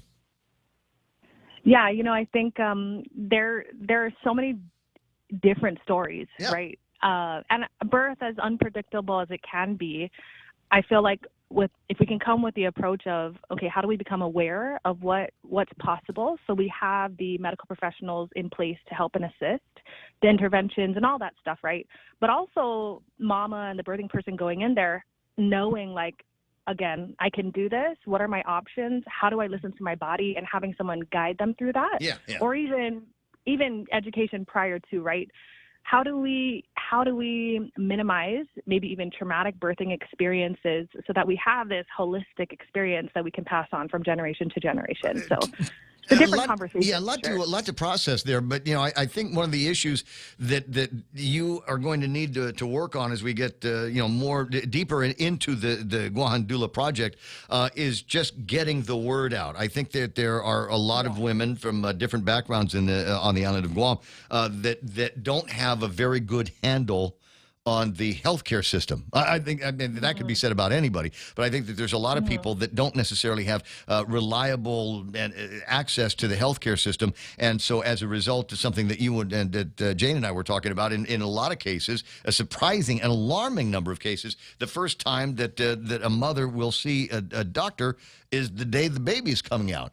And by then, it might be too late to start thinking about different ways that the mother can be healthy to ensure a healthy live birth for the child. So you're going to have to do a lot by way of publicity. Yeah, and I think that's all about having the conversations, right? Getting ourselves out there to be in communities, to be in conversation, having this resource where we can. I heard you mention, right, the Palau and doulas. Oh my gosh, my heart bursted when you said that. Yeah. So I'm like, yes, the more people who are involved, the more people who are culturally aware. How do we serve? And I was super blessed with an opportunity to go ahead and serve a mama out in Maryland, and it was really cool for me because out there they're showing a practice of having doulas on staff at the hospital. So but I don't want to meet my doula at the hospital. We need to get early into the conversation. I mean, there ought to be for every EPT there should be taped to the box of the EPT the name and the number of a doula. So if this comes back positive, you need to start making contact now and throw that in as many different languages as you possibly can. I wouldn't dare do this with Jane because she's known me too long, but you and I are strangers, so I'll go ahead and ask you what I think might be a dumb question. Okay. Can a guy be a doula? Why not? We definitely had someone stand in as a trainee in December, and he wasn't even planning to do that. He stuck out through the whole training. Oh, awesome! Is there any money in it? I mean, Jane and Senator Fisher talking about getting some money out of the legislature to do something like this, maybe seeing if it's something that can be covered by a variety of insurance plans, Medicare, and all of that stuff. Is this a worthwhile career other than the emotional charge that you get out of it? I think, I mean, everything is a service, and whether that's an energy exchange or monetary exchange, there is something to be had there. We have to consider the individual doulas, right? Do they have families? What do they have to care for? What do they have to do? What other financial obligations as well? So considering that, yes, there can be a cost with it. And with the Guahan Doula project, potentially being able to alleviate some of those costs, right, to make services and doula support accessible for more people is even better. Tia, how many mothers can you service in like right now? How many do you have in your active pile? Right now, mamas that I'm working with. I'm sorry, how many? There's 3. Can you do more? I could, but I would like to do this with integrity. So if I am burning out, or it can look like different things, right? I can serve people who are pregnant, and prenatal appointments and prenatal meetings can, I can have more of those. I can also have multiple postpartum appointments a month. But when it comes to being on call for labor and delivery, I do have to be mindful because I want to make sure that, number one, I'm able to serve. And number two, my births aren't, not my births, but the births I'm supporting are not overlapping. So plus you got your own, plus you've got your own family to take care of. Yes, yes. What's it like at the end of all of this when hopefully you've been a part of the gestation up to the delivery and the happy postpartum time? It sounds to me like being a doula almost automatically puts you in a position of family for these mothers and their husbands and the other children in the family. You become a person of value. So it's not like you're like Mary Poppins. Once the wind changes directions, you split. I imagine that these are relationships that you have with mothers that will last you both your entire lives. Yeah, I feel like the range of impact or the level of impact will depend on the individual, but for sure, this is purpose work. So what that looks like afterwards can turn into whatever both parties or all parties involved want it to look like. Does this also give you an opportunity to extend your capabilities? Jane, I was asking about midwifery. I guess it's midwifery. I thought it was midwifery, but at any rate, so apparently you have to be an RN to be able to do that. Is this something that you can do as a doula to work your way towards that nursing degree? I think that it's one aspect of training that we can have. I actually know a couple of different nurses who have taken doula trainings because they want to have a different approach to how they're serving. But I feel like if you're also called to nursing, to midwifery, especially if you're working with this population, then maybe it can lead to that. It's not a requirement, so far as I know, for nursing students or already RNs and whatnot, but I think it's a good collaborative effort for holistic care. You will be at the press conference this afternoon? Yes, sir. All right, very good. An opportunity to get to know Tia and Barb and Jane and everybody else that's involved now with the Guahan Doula Project. Is there a website? Is there an Instagram? Might be somebody listening right now saying, that's what I want to do with my life. I want to be like Tia. I want to be able to help moms have healthy babies and to take entire families all the way through the process, including the postpartum. How do we find people like you? So my personal Instagram for doula services is Sacred Birth Doula Services. And even at that, I do want to have a conversation about when the next trainings are. If this is something of interest that you want to serve in, you could just message me there and we can chat.